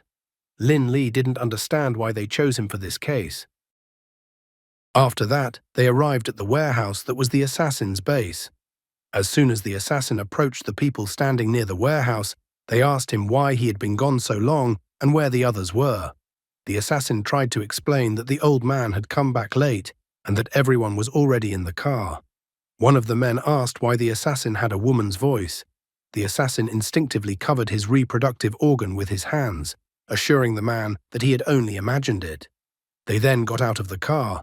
The man was surprised that the assassin brought 3 people and was puzzled why the hands of the people were tied, and the assassin did not tie them up in any way. The assassin then explained to him that the other 2 were friends of the old man and that they were all incredibly scared and docile, so tying them up was unnecessary. After that, the man kicked the 3 men inside the warehouse. There were many people in the warehouse. Some were watching a soccer match on TV, others were playing dominoes, and the rest were doing other things. The others remarked again that the boss had won again, and the boss arrogantly thanked them for giving in. Just at that moment, he noticed the guests arriving at his place. He was perplexed as to why the dark-haired guy was laughing at him. Taking a seat at the table, the boss decided to play one more game. At that moment, one of the assassins approached him. The boss inquired what the assassin wanted to tell him, but the assassin didn't dare to continue the conversation.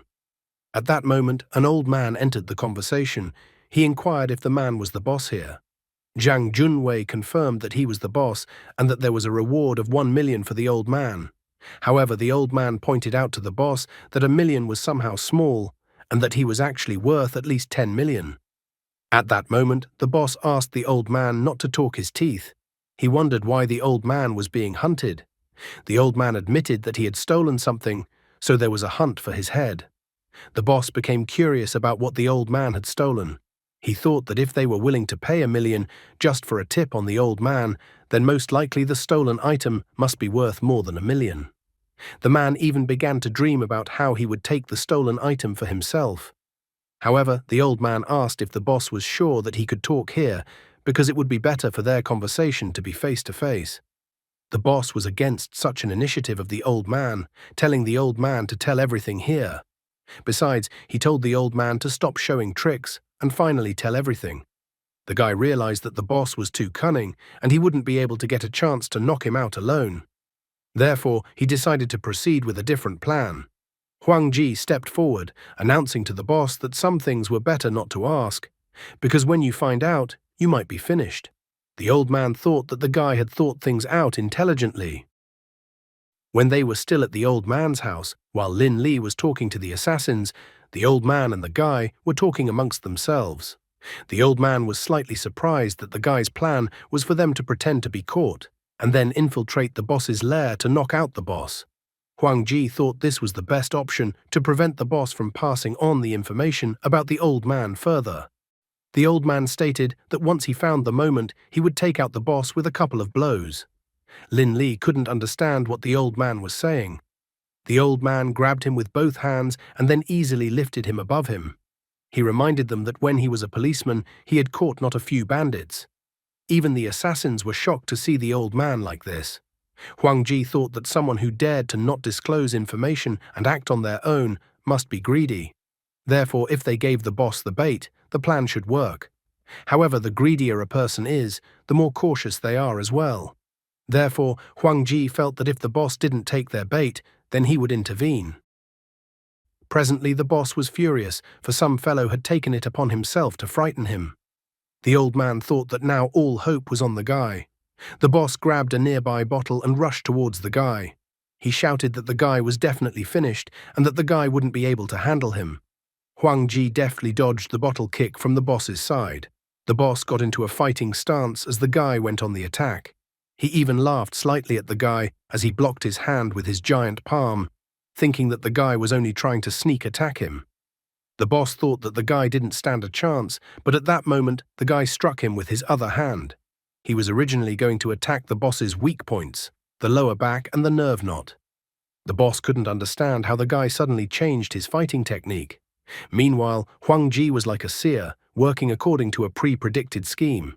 He effectively dodged, trying to immediately counterattack, and then used an effective kick, a right-side, circular leg kick. The boss immediately flew off to the side, falling next to the table where he had recently been having fun. After that, the boss ordered all of his minions to kill the guests. Lin Li and the old man stood next to Huang Ji when a bunch of people ran at them. Huang Ji grabbed the boss and told the others that he had found something useful. He then took out a knife and a weapon from the boss's pants. The old man decided to take the weapons since he was good with them. However, Huang Ji just took the weapon and tossed it aside, causing the old man to get incredibly angry. Then grabbing a knife, Huang Ji took the boss hostage. He politely asked everyone to drop their weapons, as otherwise he would kill their boss. The boss still hadn't given up, thinking the guy was clearly not a badass, even if he now had a knife. The boss was even anticipating in his thoughts that he could easily get out of such a situation. However, as soon as he jerked his head, he felt the blade stabbed into him, causing him to wail for the guy to pull the blade out of him. Poor boss, Huang Ji was going to assert himself at his expense. How will the guy and the others get out of this situation? The bandits told the guy to let their boss go immediately.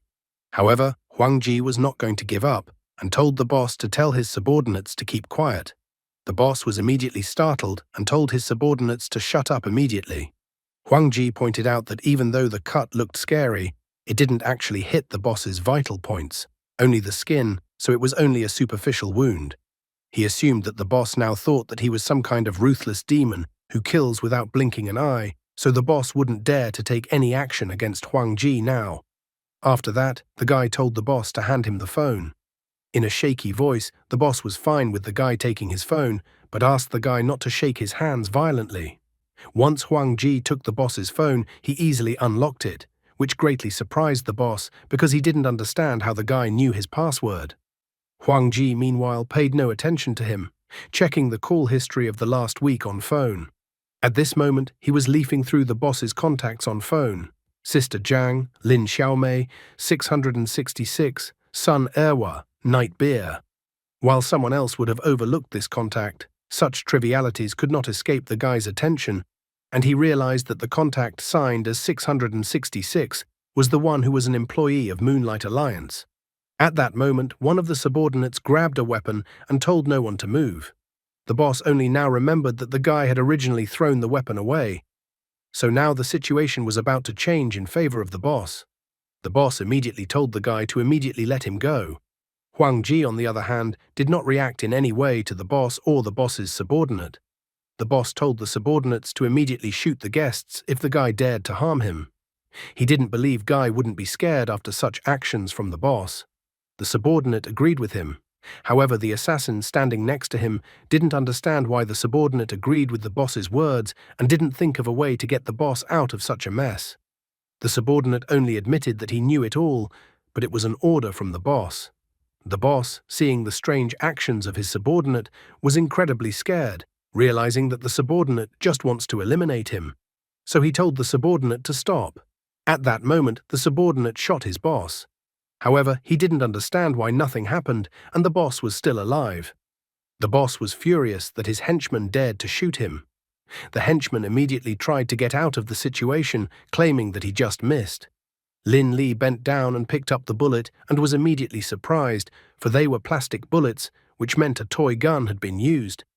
The old man asked if the guy knew that the gun was a toy gun from the beginning. The guy immediately admitted that's why he threw the toy gun away. The other men were enraged. They immediately surrounded the henchman, noting that the henchman had huge ambitions and that he had never obeyed Zhang Junwei and thus wanted to take the boss's place. The henchman tried to justify that he did it by accident. Huang Ji, on the other hand, in his thoughts, was celebrating his genius, because he had purposely thrown the toy gun towards the henchman, since out of the entire crowd, only this henchman would actually shoot at the boss. Huang Ji mocked the boss, pointing out that the boss was not very good at disciplining his subordinates, and that one of the subordinates was already vying for the boss's position, but the boss didn't react to it. Zhang Junwei thought that his weapon was an ultra-realistic replica, so he thought that an ordinary person would never distinguish it from the real thing. The boss was greatly surprised that some guy immediately realized that the gun was a toy gun as soon as he barely picked up the weapon. Zhang Junwei even thought that the guy must be very good with weapons. Now he also realized that now the last attempt to get out of this situation was now gone. He can't twitch in a situation like this and must just sit obediently as his life is at risk. Eventually, the boss announced to everyone present that he was surrendering. He also told his henchmen to drop their weapons and step back. The subordinates were actually worried about their Tony Soprano. Zhang Junwei finally decided to inquire about who the guy standing in front of him was. However, Huang Ji was not particularly interested in the boss's opinion. He pointed at the phone screen and asked the boss directly if the contact recorded as 666 had hired him to catch the old man. The boss did not hide the information, saying that the customer had given 50,000 as a deposit and promised to give another million after the assignment was completed. The boss even admitted that he was greedy when he decided to grab them himself. Zhang Junwei couldn't understand how the guy even knew about this phone number. Huang Ji added that if the boss called that number and said he caught them, the boss's life would definitely be over. The guy explained that it wasn't him at all who would take the boss's life, but the customer of such a strange assignment. The boss's face was covered with cold sweat from such terrible information. But at the same moment, he looked threateningly at the guy, wondering why he thought that it would happen like that. Huang Ji decided to explain to the hapless boss that originally the boss should have just been honest about Old Man Wang's location. After that, the customer would grab the old man himself, and everything would be fine. The boss would get the money, and the customer would get Old Man Wang. However, the boss decided to disobey the customer's order and started acting arbitrarily. So the boss could theoretically find out confidential information that the customer didn't want to spread about. Therefore, the customer could simply eliminate the boss as a precaution. The boss didn't fully understand what it was about, because he didn't really know anything, but only heard that the old man had stolen something. But Huang Ji pointed out that it didn't matter what the old man had stolen. What mattered was that the customer would think that the boss knew about it. Since there was a suspicion, it was better to eliminate the boss by mistake than to miss out on secret information. Huang Zhe even noted that the boss was some kind of lowlife, so he wondered through which of the boss's acquaintances the client had made contact with the boss. Zhang Junwei admitted that it was Ma Ye. The guy wondered if the boss could reach out to Ma Ye. After all, in the eyes of 666, the boss was just a pawn. Zhang Junwei still didn't fully understand what the guy was telling him. He didn't understand why such a big and tough customer would turn to him then. However, Huang Ji assured the boss that no one had ever said that the customer had only approached him. The guy said that in 3 weeks, the customer had contacted thousands of groups like Zhang Junwei's, more than 5,000 in dozens of provinces and special districts across the country. The customer simply used them as temporary snitches, spreading a wide network across the country. The deposits alone cost over 100 million. The boss thought that it all sounded like complete nonsense. However, at this moment, he remembered that Ma Ye had specifically contacted him back then and told him to give his best. Zhang Junwei then thought that it was just an order from his friend and that Ma Ye didn't want to slap his face in the dirt. But now he clearly understood that he had not paid attention to Ma Ye's rather strange behavior that time. Only now did he realize that Ma Ye had acted as if he was afraid of something. Ma Ye had contacted him and insisted that Zhang Junwei should do everything as quickly as possible and not do the job half-heartedly, but give his best. The guy thought to believe him or not, it was up to the boss. But he still asked the boss to listen so that the boss would forget about this number and not call under any circumstances. And if anyone asks about them, he should say he never saw them. Guy, you're the one calling this phone number right now, judging from the phone screen. Huang Ji stated that he will delete the call history and phone number from the boss's phone. If the boss agrees with his decision, he will let the boss go. There was no choice, so the boss agreed to his terms. As soon as the guy released the boss immediately knocked the guy's hand aside. Stretching out his hand, he stated that he had indeed made a promise to the guy. However, he also noted that his gang did not agree with him on this decision. His henchmen gathered to finish off the two guys and the old man in a flash. Grabbing a chair to fight off the bandits, the old man felt that there was no way to negotiate with this kind of gang, so they just had to deal with them. Lin Li also wanted to help, but the old man advised him not to be a hero. Huang Ji did not continue the dialogue further, but rushed forward.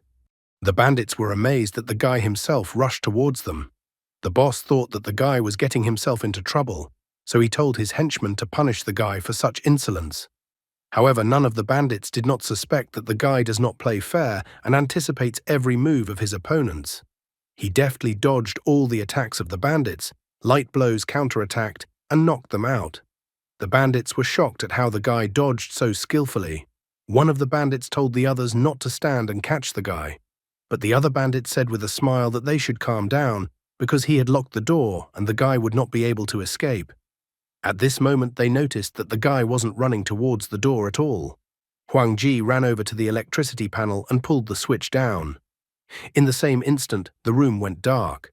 The bandits started complaining that they couldn't see anything. They realized that this was all the guy wanted, and one of them told them to turn on the lights. The men started crashing into each other in the dark. Eventually, a scuffle started between the men in the dark. After a while, finally someone turned the lights back on. Lin Li and the old man were surprised at this, as they hadn't escaped yet. They tried to look around the room and saw the boss's subordinates lying on the floor, not understanding what had even happened here. Lin Li was surprised, asking the guy if the guy could see perfectly in the dark. Huang Ji said that he did, because he had been practicing his night vision. He thought that this information was not a lie. After all, for him darkness is really no different from daytime, and he can see everyone perfectly. The boss was lying on the floor at this time. The guy inquired as to where the boss was going. Huang Ji inquired if the man still wanted to fight with him. Sitting down on the floor, the boss stated that he was ready to finally admit that the guy was cool.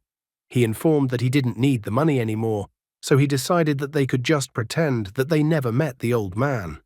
However, the guy admitted that he didn't come here to just beat up the boss and leave quietly.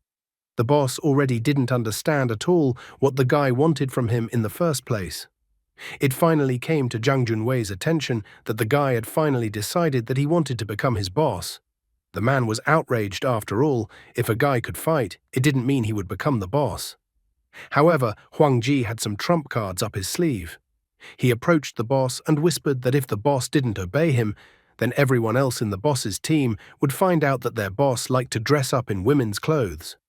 Zhang Junwei blushed at such shocking information, but in the same instant he reacted, trying to pretend that he didn't know what the guy was talking about at all. The boss likes to pamper himself, but because of his secret, he's now on the hook for a guy who will blackmail him with it every time.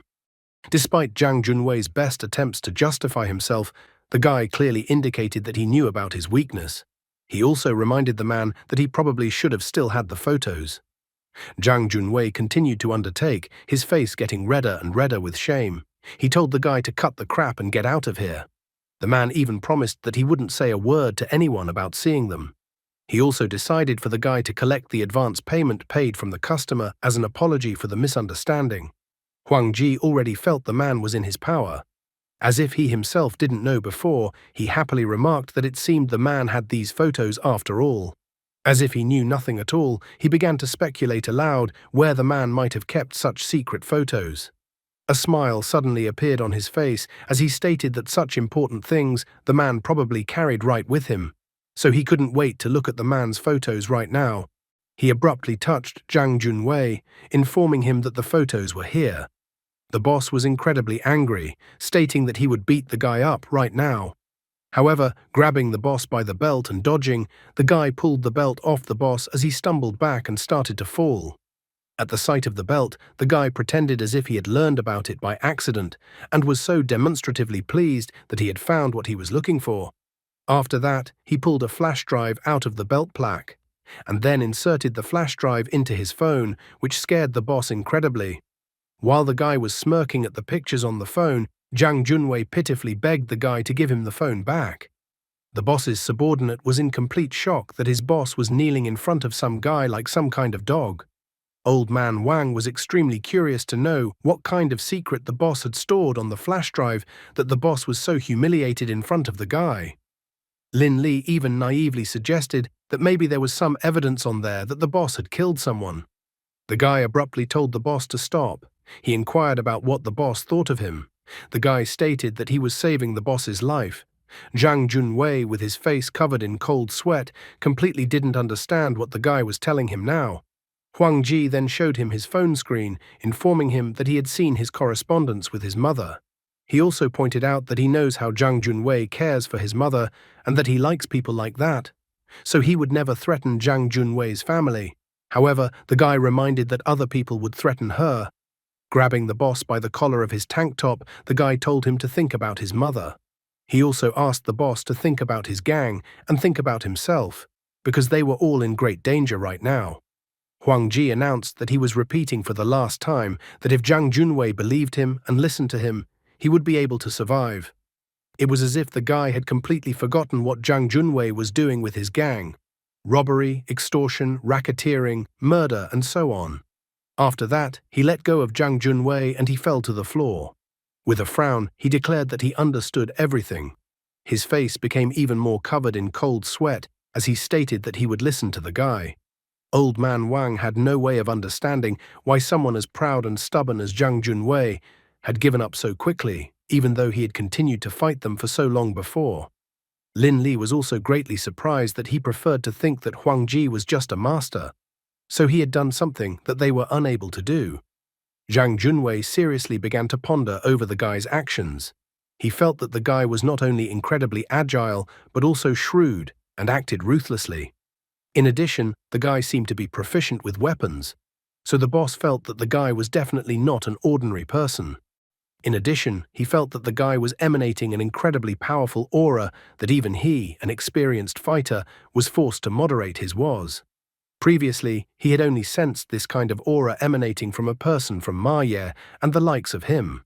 But the boss could clearly tell that the guy's aura was noticeably stronger than theirs, as if the guy was some kind of big shot.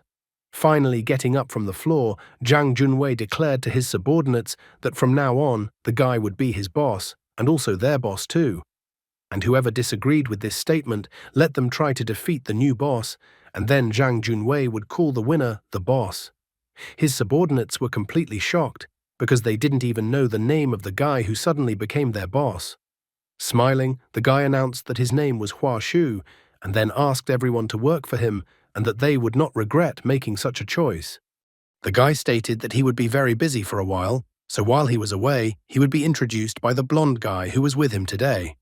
As a result, the blonde guy also decided to introduce himself, informing the others that his name was Lin Li. A few hours ago, Huang Ji decided to ask Lin Li for a very important thing. Lin Li was intrigued, wondering what the guy would entrust him with. Huang Ji stated with an important look that much of what they would have to face would be beyond Lin Li's current understanding. Therefore, in order for the plan to run smoothly, Huang Ji required Lin Li to obey his every instruction absolutely without the slightest hesitation. Huang Ji inquired if Lin Li was willing to do such a thing. Lin Li only smirked, saying that he would definitely be able to do so. In the present tense, Zhang Junwei approached Lin Li, addressing him respectfully. Junwei thought that the guy looked completely ordinary, but since Hua Shu trusted him completely, Junwei thought that the guy was definitely not a simpleton. Lin Li, in his thoughts, tried to hold himself and look formidable in front of the real boss of the criminal organization, and try not to show weakness in any way. Leaving Huang Ji reminded them of the order that Junwei had previously received, pointing out that whoever asked them about this order, they should definitely say that they had not found anyone. After that, he threw the thumb drive directly into Junwei's hand. The man accepted the new boss's order. He also instructed the others to also keep their mouths shut and dare not tell anyone what had happened. The subordinates understood his order. Huang Ji remembered that Zhang Junwei was supposed to receive 500,000, so he declared that he would pay him out of his own pocket. However, Junwei politely refused, recalling that if it wasn't for the guy, the customer would have gotten rid of him long ago. Life was much more important to him than money. But Huang Ji assured that he didn't need this fake politeness. Besides, he pointed out that he would soon assign Junwei some work. He also pointed out one of Junwei's men who had previously shot his boss. Huang Ji reminded him that this guy would definitely betray everyone, because after what he had seen earlier, he didn't trust him at all. Becoming serious, Junwei assured the guy to be calm, for he wasn't so reckless to forget what had happened. As soon as he approached the guy tried to convince the boss that his hand had just slipped. Looking down at the guy, he sadly informed him that he wasn't going to kill him since they were close after all. The guy was glad to be alive at all. However, turning away from him, Junwei picked up his phone and called his acquaintance. He informed the acquaintance that he had a friend who had lost his mind, so it was necessary to free up one bed for his friend. The man noted that his friend had violent tendencies. Junwei assured Old Chen that he would take care of all the expenses for the guy's treatment and that he would send the required amount every month. He also pointed out that he could come and pick the guy up as early as tomorrow. The guy was in complete shock, realizing what a hard fate awaited him. Junwei glared angrily at the traitor and announced that there was a price to pay for betrayal, so the guy would spend the rest of his life in a psychiatric hospital. And then he told his subordinates to get the traitor out of his sight, so that he wouldn't spoil their mood. Realizing his fate, the guy begged his boss to forgive him and let him go. He begged for help. However, no one listened to him anymore. The assassin decided to ask Junwei what Hua Shu had threatened him with. Junwei stated that he had killed a man and that there was proof of it on the flash drive. The assassin was surprised that it was true, blurted out his secret, because if someone decided to betray him or started working for the police, they would definitely try to get that evidence as evidence.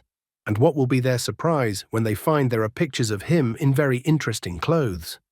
Zhang Junwei said that all this information was no longer important. He now believed that he had a future with the guy because he could now clearly see that the client Ma Yi had brought to him was incredibly murky. Zhang Junwei realized that he had acted arbitrarily, and if something went wrong, it could hurt everyone in his gang, so he decided to choose a side right away. Besides, the man felt that the others should have also noticed by now that Hua Shu was not an ordinary guy. In the end, the assassin decided that the boss was right and that his words made sense.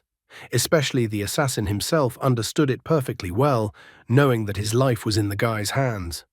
Old Man Wang, being a retired police officer, didn't fully believe the assassination story. After approaching the guy, he decided to directly ask him what was on the flash drive. The old man thought that a type like Zhang Junwei would be unlikely to leave such obvious clues. However, Huang Ji only smiled, informing him that it was a huge secret and that he had promised to keep Junwei's secret, so he asked the old man not to ask about this secret. The old man was upset as curiosity was eating him up from the inside, but Huang Ji stated that it was already too late, so they needed to go home. He also indicated that Lin Li should go with him. Huang Ji still hasn't shown up at home. Given that Zheng Xuan and Su Lingli know about his condition, they are very worried and are probably already running around looking for him, or have already gone to the police. Soon, Huang Ji and Lin Li arrived at the Platinum House. Lin Li asked the guy to contact him any time if there was anything that needed to be done. At the same instant, the guy took out a suitcase with money. Lin Li was shocked, not at all expecting to get his hands on so much money. Huang Ji said that the suitcase contained 2,400,000. Tomorrow, Lin Li would have to take 500,000 from the suitcase and give this money to Zhang Junwei. He felt that this was a necessary payment because of what happened today, and they still had to punish the traitor. In addition, knowing Zhang Junwei's character, the guy believed that he would definitely divide the money among the remaining 10 subordinates. Therefore, after that, Lin Li would have to get another 100,000 and give it to Zhang Junwei personally. Lin Li couldn't understand why he would do something like this. Also, Lin Li earlier, "I agree to do all your orders." Huang Ji asked him not to ask why he was doing this and just do as he told him. In addition, he asked Lin Li to remember that Lin Li should give money to Zhang Junwei personally from himself. If he doesn't like it that way, then he should pretend to hesitate as if he was allocating money for Zhang Junwei from his own pocket. Guy thought that Zhang Junwei would probably ask Lin Li why he was doing this, but Lin Li shouldn't tell him much. He should just make Zhang Junwei take this money. Lin Li finally didn't mind and said that he understood the order. Huang Ji assumed that Junwei would most likely ask about him, but the guy immediately stated that he would not tell Junwei anything. However, Huang Ji assured him that he should tell some information. Lin Li was perplexed as to what this was even about. Then Huang Ji told Lin Li to tell Junwei that he and old Wang are international thieves, and also that they were being hunted because they had crossed the path of American arms dealers. Huang Ji told his made-up story that Lin Li would have to tell Junwei if he asked him about it. Lin Li was eager to know what his backstory would be, but Huang Ji pointed out that the guy had cancer, which left Lin Li puzzled. Huang Ji asked him to tell Junwei that his days were numbered and that he didn't have long to live. And after that, Lin Li would have to give Junwei the list and ask him to procure everything on the list. After looking at the list, Lin Li realized that many of the items on the list were impossible to obtain. Huang Ji believed that Junwei would tell Lin Li the same thing after reading the list. However, Lin Li shouldn't answer him anything, but should just tell the man to use all his connections and get everything on the list at any cost. After that, Lin Li will have to leave the money to Junwei, saying that this is the initial capital and that there will be more replenishment. The guy will then have to leave them. Lin Li tried to make a calm face, imagining how he would behave at this moment. However, Huang Ji assured him that his facial expression should be cold and indifferent. Lin Li tried to change his facial expression, but the guy was once again dissatisfied, believing that Lin Li's face should not be fierce. Lin Li once again tried to portray a different grimace, but the guy wasn't satisfied even now, thinking that Lin Li's face was too tense right now. He attempted to solve with his own method, which was faster. Looking at the guy, Huang Ji reminded him that the guy as a kid might have seen his mum cleaning crabs with an iron brush, then tying them up and putting them in a steamer to boil them alive. Lin Li was shocked because his mom is actually an excellent crab cook. Huang Ji advised that Lin Li should remember this moment and how he felt at the time. He hinted that the guy may have had moments where he felt special. Lin Li pondered over his words. Lin Li remembered that he had once failed an exam and was terrified of how to explain his failure to his mother, but he couldn't make up his mind and just stood there looking at the crabs. Huang Ji assured him that it was the most indifferent moment of his life, and he just didn't realize it. Huang Ji advised him to remember that moment, to return to that state of mind, but not to try too hard. The next day, Lin Li handed Junwei a bag, informing him that it contained the 500,000 that the boss had previously promised. Junwei did not refuse the money. However, looking at Lin Li inwardly, he was astonished. He felt that the guy today was somehow different and didn't seem at all like he was yesterday. In the end, he decided that this was the guy's true face. Where would such acquaintanceship between Lin Li and his boss Huang Ji lead to? However, all of this was really just in his imagination. The next morning, after his first meeting with Junwei, Lin Li arrived at the used car market at the appointed time. He handed Junwei the backpack, informing him that his older brother had agreed to give Junwei 500,000. Junwei did not come alone, but with an assassin. A tense smile appeared on Junwei's face as he said that he would not be polite and would not refuse the money. He then turned to Xiaojia, who was standing nearby, and told him to take the backpack and divide the money among all the men. Since there were 10 of them, he decided that each would take 50,000. He himself decided to refuse any share of the 500,000. Xiaojia couldn't believe what he had just heard. Then Junwei forcefully shoved the backpack with the money into his hands, then gave him a kick in the butt, telling him to stop talking nonsense, take the money, and go do what he had told him earlier. After sending Xiaojia away, he turned to Lin Li with a forced smile and asked if Lin Li had any other instructions for him. The blonde man took out a plastic card and handed it to Junwei, telling him to take his money. Junwei was stunned, completely unable to understand what was going on. After a moment, a strained smile appeared on his face, and he took the card from Lin Li's hands. He even noted that no one would refuse money. In his mind, he noted that Lin Li did not interfere at all when he divided the entire 500,000 among his 10 subordinates, and even gave him personally 100,000 as compensation separate from the amount in the backpack. He was incredibly pleased to receive such a bonus. Approaching Lin Li, he tried to find out what their new boss and the old man were really doing. Lin Li acted according to the instructions Huang Ji had given him earlier. He reported that Old Man Wang and Big Brother were international thieves. He also said that they had all kinds of skills and often pulled off big deals. Junwei became curious about what 666 had to do with it. The guy explained that 666 was an American arms dealer. Old Man Wang had robbed him, and now he was being hunted all over the world. After all these stories, Junwei's face was covered in cold sweat, but he still tried to find out more information about Lin Li himself. The blonde man acted according to plan and told Junwei that he was actually slowly dying, as he had stomach cancer and didn't have much time left.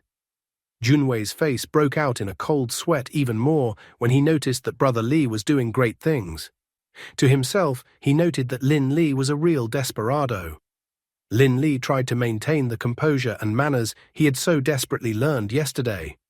He said that the man talked too much. Then he took a piece of paper out of his pocket. The guy handed Junwei the piece of paper, saying that it was a shopping list that his older brother had agreed on with Junwei yesterday. He also pointed out that Junwei should use all his connections to get the items on the list, no matter what.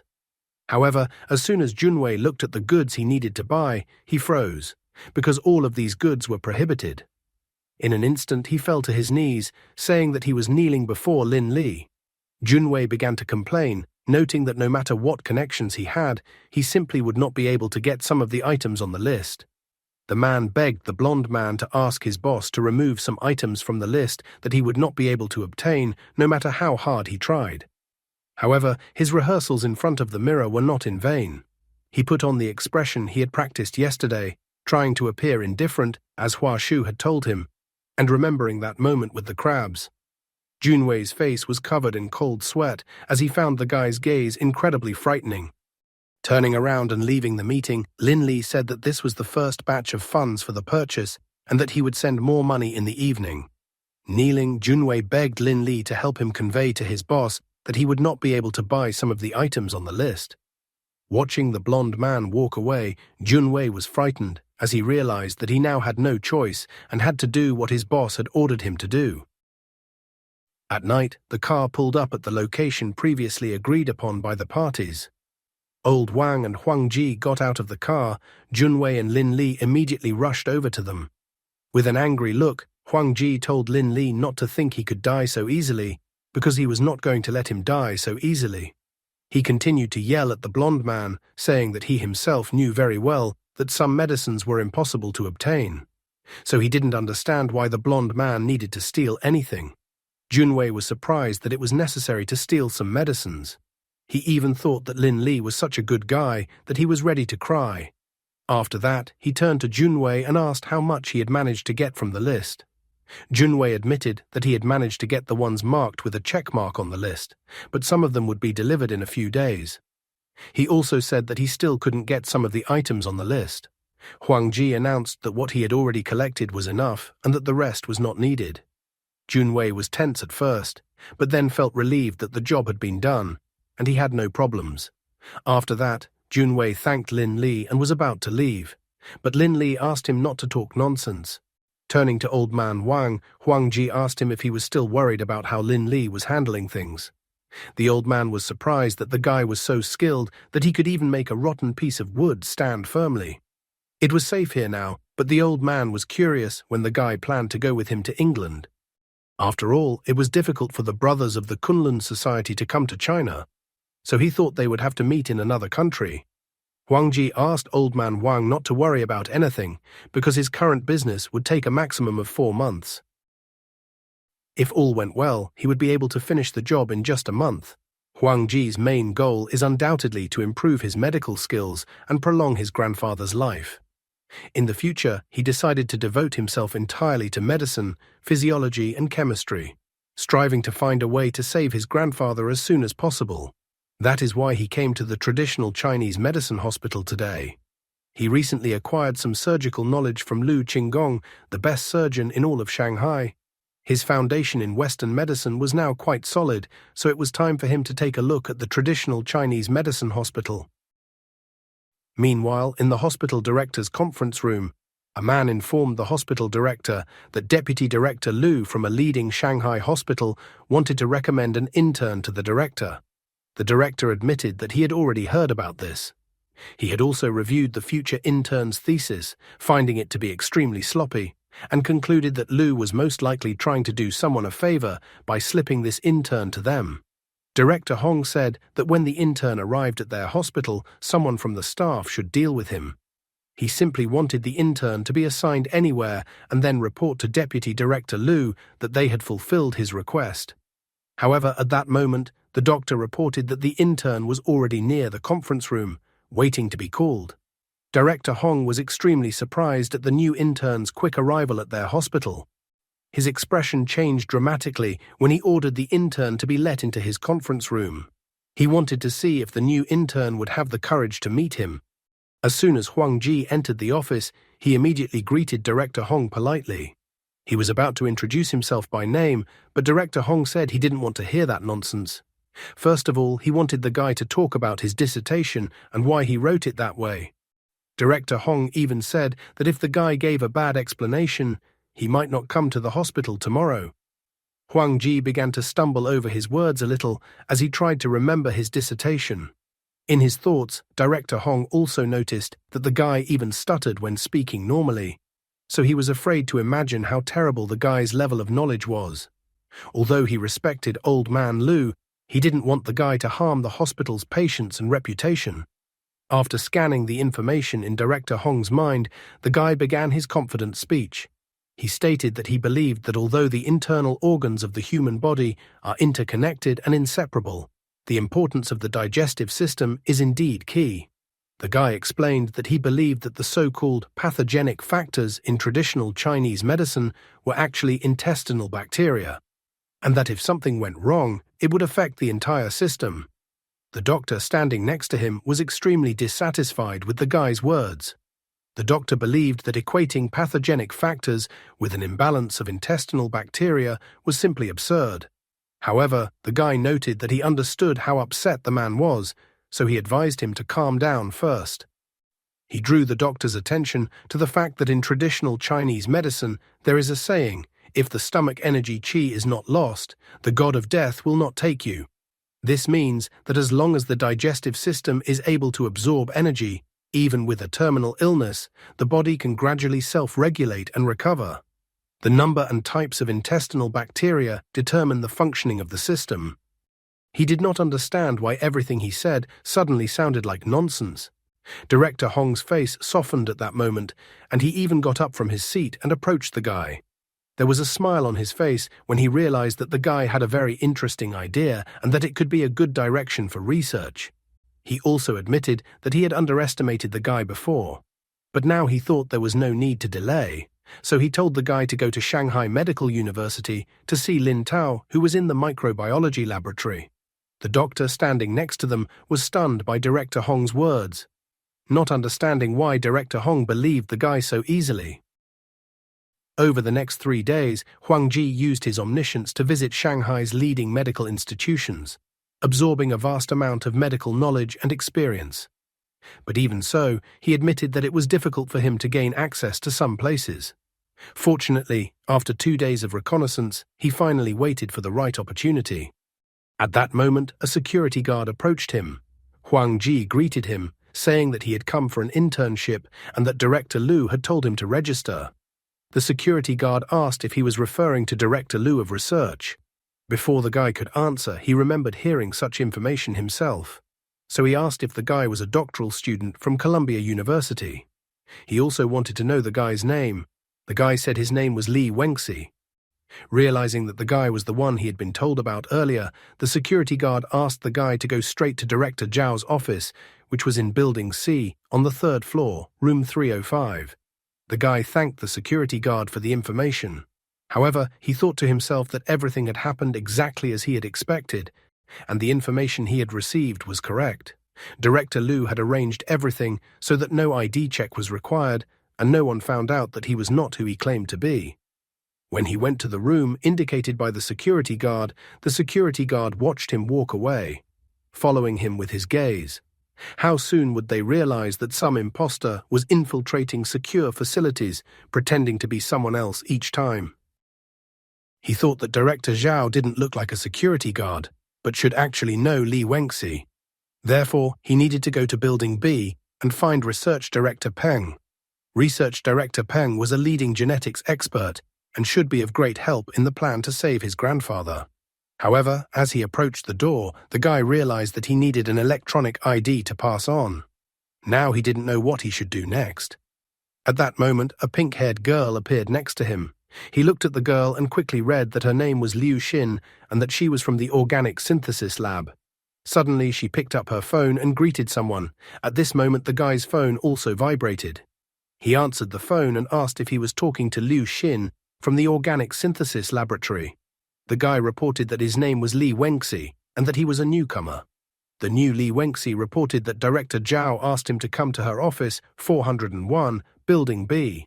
He inquired if she was currently in the lab. After all, he was already standing downstairs waiting for her.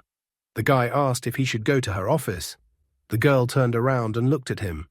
Thus she realized that the guy in front of her was the newcomer. She walked over to him and touched his shoulder. The girl noted with a smile that she was standing right behind him, and he hadn't even noticed her. The guy tried to express surprise, as if he hadn't seen her at all before and didn't know who she was. The girl used her electronic ID to open the door. Liu Xin cheerfully said to take him to Science Director Peng. The guy was also incredibly happy because now he would be able to learn more about genetics. And the problem of opening the door was solved so quickly. Upon reaching the director of Peng, the fake Li Wengxi got into an altercation with the doctors. It was surprising to some that human genes could be programmed and altered, and that it was actually controlled evolution. And also that everyone has their own evolutionary code. Someone thought such an idea was simply inhumane, and some thought it was a brilliant idea. 4 hours later, fake Li Wengxi was glad that he had gained knowledge from the country's top genetics and cell expert for a reason. With this knowledge, his medical skills and knowledge were greatly enhanced, so he was now ranked 4th in the world rankings. However, even with this knowledge, he didn't become the first, and there were 3 more people ahead of him. The guy was surprised, as he logically thought that he should be first in both Western and traditional Chinese medicine. Huang Zhe speculated that the 3 doctors above him in the rankings were clearly not ordinary people, but most likely had something to do with aliens. It was April 19th, and the veil of the mysterious personality in medicine began to be torn off. When many doctors gathered in one place, one of the doctors told another that he had recently met a graduate student and that he was incredibly fond of him. He even wanted to take him on as a student, but it turned out that the guy's identity was fake, and now he couldn't be found. The other doctor was surprised that he didn't have enough apprentices, and he had sent him one guy on recommendation last week. The first doctor couldn't understand when he had ever recommended any rookies to him in the first place. The second doctor was surprised that the old man had completely forgotten that he had recommended a person named Hua Shu to him. He even thought that Hua Shu was a promising guy, and so he recommended the guy to enter the doctoral program. Hearing their conversation, the other doctors were astonished. The old man was surprised because he thought the guy was a graduate student at Shanghai University. The second doctor thought it was nonsense. After all, he had seen the guy in the genetics lab with Peng, the director of research, a few days ago. The other thought the guy was obviously a high-ranking official in Beijing. As a result, the many doctors behind the 2 main doctors even started pulling each other by the collar. The second doctor tried to ask the old man if he thought Hua Zhu was the biggest liar. However, the old man didn't understand what the guy was trying to accomplish then. He noticed that the guy was not only insightful and erudite, but also inspired him with many research topics. The old man reported that he had already hired people to find the guy. He wasn't going to let such a talented guy waste his talent. However, the second doctor felt that given this guy's capricious nature, he didn't think such a plan would work. Looking at the guy's picture, the old man admitted that he had looked for information on the guy through internal access, but the guy was skittish as an eel and only his back could be seen. He also recommended the second doctor to check everything, because there might be some important documents missing after the guy left. The second doctor admitted that nothing was missing. The man didn't understand what there was to lose from a simple conversation. But the old man pointed out that geniuses might have their own strange ideas. Huang Ji also sneaked into this doctor's meeting without even bothering to change his clothes, although he did put a cap on his head so no one should ever recognize him now. He came to this place to get the medicine that Zhang Junwei couldn't get, and suddenly found that his identity had been revealed. The guy realized that sooner or later his identity would have been revealed, but luckily his goal had already been achieved, and it was time for him to leave the building. Leaving the building with the medicine, he almost collided with a man. The man sneezed sharply, and the guy dodged the man aside like a bullet. The man was slightly angry at the guy, noting that he only had a common cold, and the guy was suddenly so worried and acting like this. Looking carefully at the man, Huang Ji recognized some information about the man. The man in front of him was Tang Yan, a carrier of a particularly dangerous Class S, mutated virus. When he was young, he mistakenly thought that he had hit a man. Also, the man wanted to get rich. The guy knew that Class S was the highest threat category. It's the second threat-level virus in the Joint Medical Committee's global classification, so the guy couldn't get past this problem. He realized that it was urgent to take action, otherwise it would come out that the aliens would not even have time to do anything, and humanity would destroy itself. He grabbed the man's hand, asking Tang Yan to put a mask on his face. The man didn't realize what kind of guy was picking on him. He suddenly noticed that it was the same guy who had dodged him like a leper just now. Huang Ji confidently said that if a man wanted to get rich, he should put on the mask and follow him. At that, the guy held out money to him. Tang Yan was not happy with his offer, believing that the guy just wanted to cheat him. Therefore, he stated that the guy might think that he just gave him the money. Despite his earlier words, Tang Yan turned around to the guy leaving, wondering if he could actually get rich. He didn't understand at all how it was possible to get rich in broad daylight. Pulling his cap over his head, Huang Ji asked the man to follow him, but first they would need to go in and buy some disinfectant. Glancing at the guy again, he noticed that the probability of detecting the virus on the current route had become 0%. Looking at the back of the guy walking ahead of him, he found him somehow mysterious, completely unaware of what the guy was going to do. In the end, he convinced himself that wealth was not attained so easily and one had to take risks. When they stepped aside, Tang Yan tried to find out what way he could get rich. But Huang Ji said he would tell him how to get rich when Tang Yan got into the car, in a cab that was parked nearby. They ended up getting into the car, and Tang Yan once again demanded the guy's answers on how to get rich. Tang Yan seems like the kind of person who, if not for the virus, some serial killer would have buried somewhere. Or he would have lost his last pants because he would have been robbed. Maybe Tang Yan thinks he's about to be recruited into the Squid Game right now. In the end, the guy just handed him the money and told him to shut up. After that, he asked the cab driver to take them to the western outskirts of the city, to the Lingguan used car scrap market. Once the cab arrived at the designated place, they got out of the car. Tang Yan was still counting the money, noting that he was charging extra for working in such a place, but Huang Ji calmly assured him that there would be no problem with the money. At the car recycling market, Zhang Junwei and Xiao Jia were already waiting for them. Huang Ji asked them to stay away from them for now and to disinfect the place and put on masks. He then grabbed Tang Yan's hand, telling the others that Tang Yan had a contagious disease that was airborne and deliberately added that it was fatal.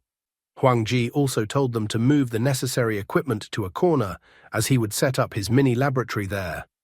Tang Yan's gaze changed dramatically. Hearing the boss's words, Zhang Junwei and Xiao Jia instantly put on masks on their faces. Tang Yan kneeled down, assuring the guy that he just had a cold and that he had done nothing wrong to him. He felt that he didn't deserve to be treated there. Tang Yan seemed to think that he was about to have his internal organs seized for sale. Huang Ji assured him that if he helped him, he would get 10,000 a day. Tang Yan was still trying to convince him not to do anything bad to him. However, Huang Ji was already tired of his cries and simply kicked him, telling him to stop whining and get lost. Taking the money in his hands, Tang Yan announced that he would leave this place right now. Looking at the guy, Huang Ji smiled. He realized that viruses and cellular organisms had been fighting for billions of years, constantly evolving and changing to suit each other. And today, he had encountered this incredible exception to the exceptions. So the guy decided that the key to humanity's evolution might be in the man in front of him.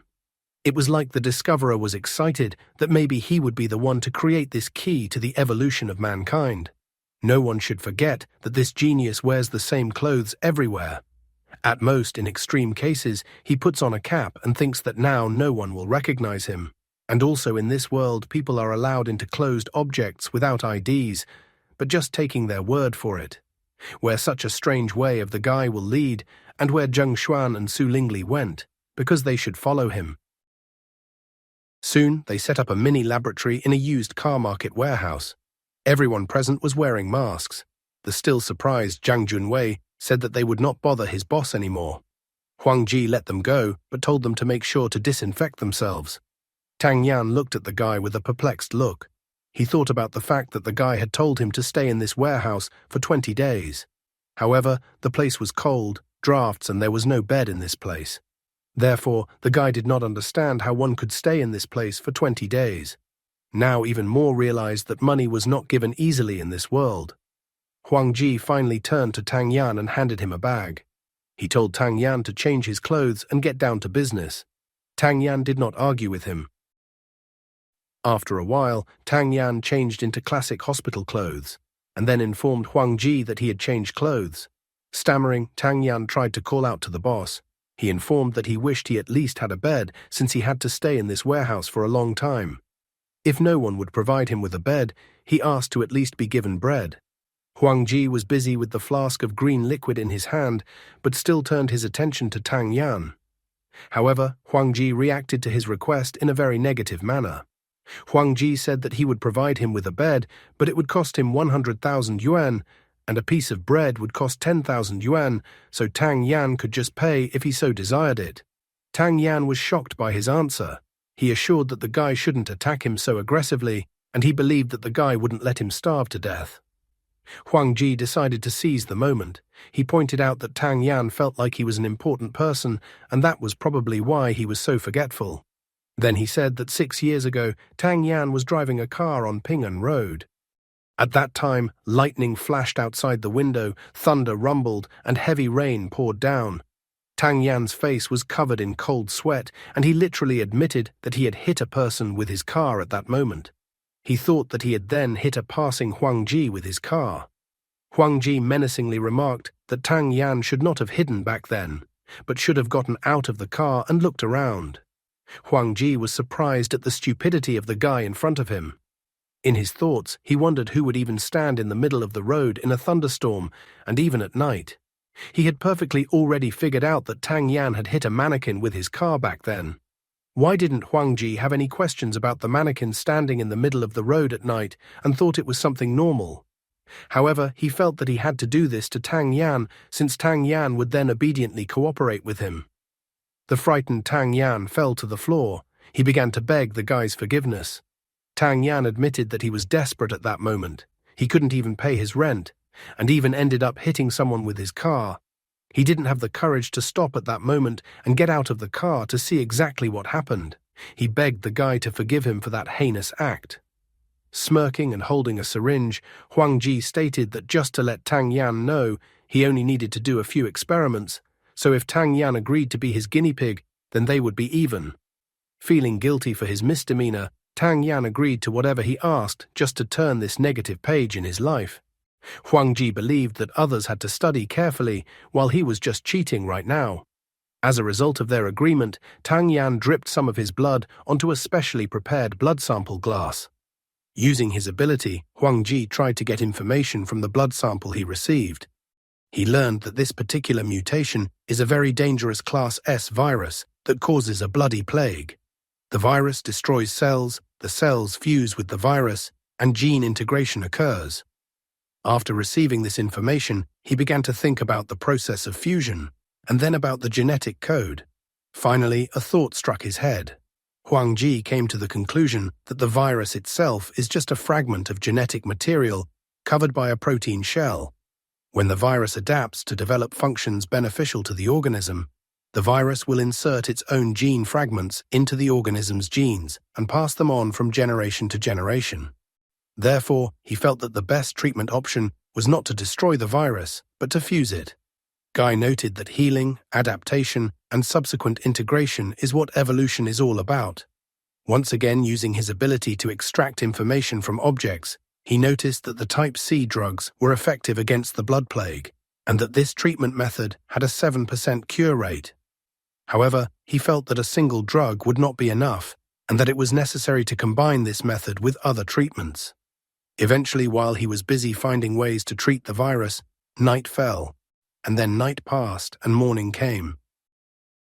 At this pace, 2 days and 17 hours passed. In front of Huang Ji stood 3 flasks with different colored liquids with the medicines he had made. Looking at the flasks, he was informed that the current treatment plan had reached 99% effectiveness for him personally. So the guy realized that it looked like he not only needed to consider time, place, and individual characteristics, but also to precisely tailor the medicines to the individual to achieve the perfect fusion. In addition, it was necessary to give the virus a certain period of adaptation in the human body. Looking at the syringe with the virus, the guy was informed that the compatibility of the virus with humans was 99%. As a result, the guy decided to first try this key himself and see if he could open the lock of evolution. So the guy injected a sample with the virus into his neck. He immediately got the information that he was infected with the virus. According to the extracted information, the flask in his hand is the adaptation drug of the first stage of genetic fusion. The treatment results were in line with the optimal regimen for Huang Ji's patient. He was even a little surprised that the name of the drug had also changed. In the end, he decided not to put things off and start experimenting on himself. So he drank the entire contents of the drug from the flask. The so-called system informed him that he was entering the first stage of the fusion, predicted to enter the next stage in 30 days. The estimated life expectancy of patient Huang Ji was increased to 178 years. The fellow was pleased with the self-analysis results he had obtained. He further found out that the scheme of the staged viral fusion consisted of several stages. Stage 1, effectively reducing the virus's infectiousness. Stage 2, eliminating complications, reducing resistance, ensuring multiple viral overlap and fusion.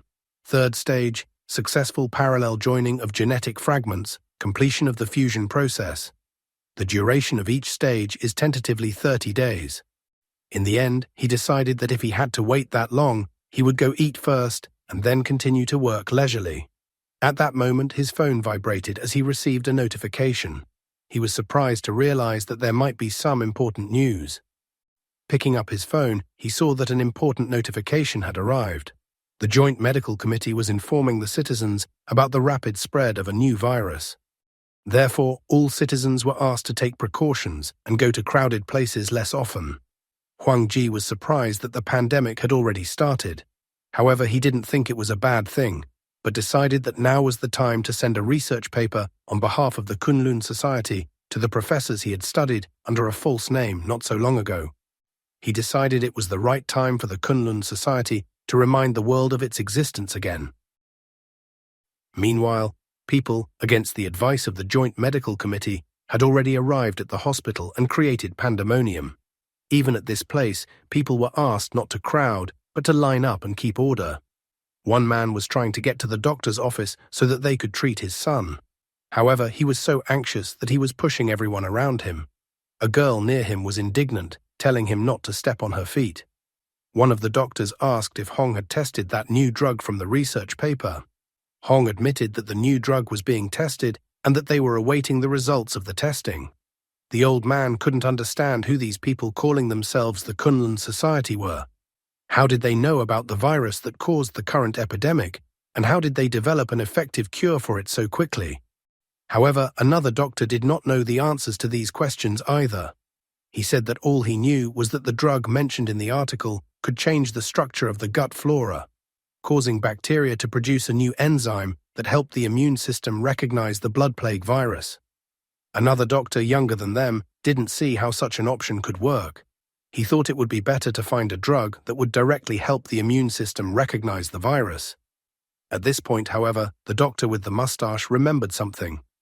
He noticed that the treatment approach that was described in the article was too much like what the mysterious student Hua Shu had suggested not too long ago.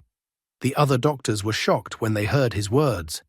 At that moment, another doctor ran in, shouting. He told the dean the news from the research institute. The special drug really works, and incredibly effectively. In just 4 hours, the patient's immune system produces the appropriate immunoglobulin that accurately recognizes and destroys the blood plague virus. Another doctor was surprised that this enzyme actually works. The old man was pleased and surprised, noting that Hua Shu was really an interesting guy. After all, he was basically using bacteria to treat viruses. The old man wondered what would happen if they could synthesize this enzyme, if they could create an effective medicine. But the doctor with the mustache didn't think it would necessarily be that way. He believed that the key was not in the enzyme, but in the drug. The old man was amazed that his colleague wanted to tell him that each patient taking the same drug would produce different enzymes. The doctor with the mustache decided that there would only be such an outcome. After all, otherwise the efficacy would not be so high, and that it was as if the treatment was created individually. Another doctor marveled at the genius who had come up with such an ingenious method. Just at this moment during their conversation, Huang Ji, also known in the narrow circles of doctors as Hua Shu, suddenly appeared. What was he up to, and how many more doctors would marvel at him? If all these doctors knew how he could disassemble and reassemble a laptop, they would all turn grey. And that's all for today. Thank you very much for watching the video. If you would like to see a sequel, please like, subscribe to the channel, and leave your wishes in the comments. You can also subscribe to Telegram to know about new videos. Bye everybody.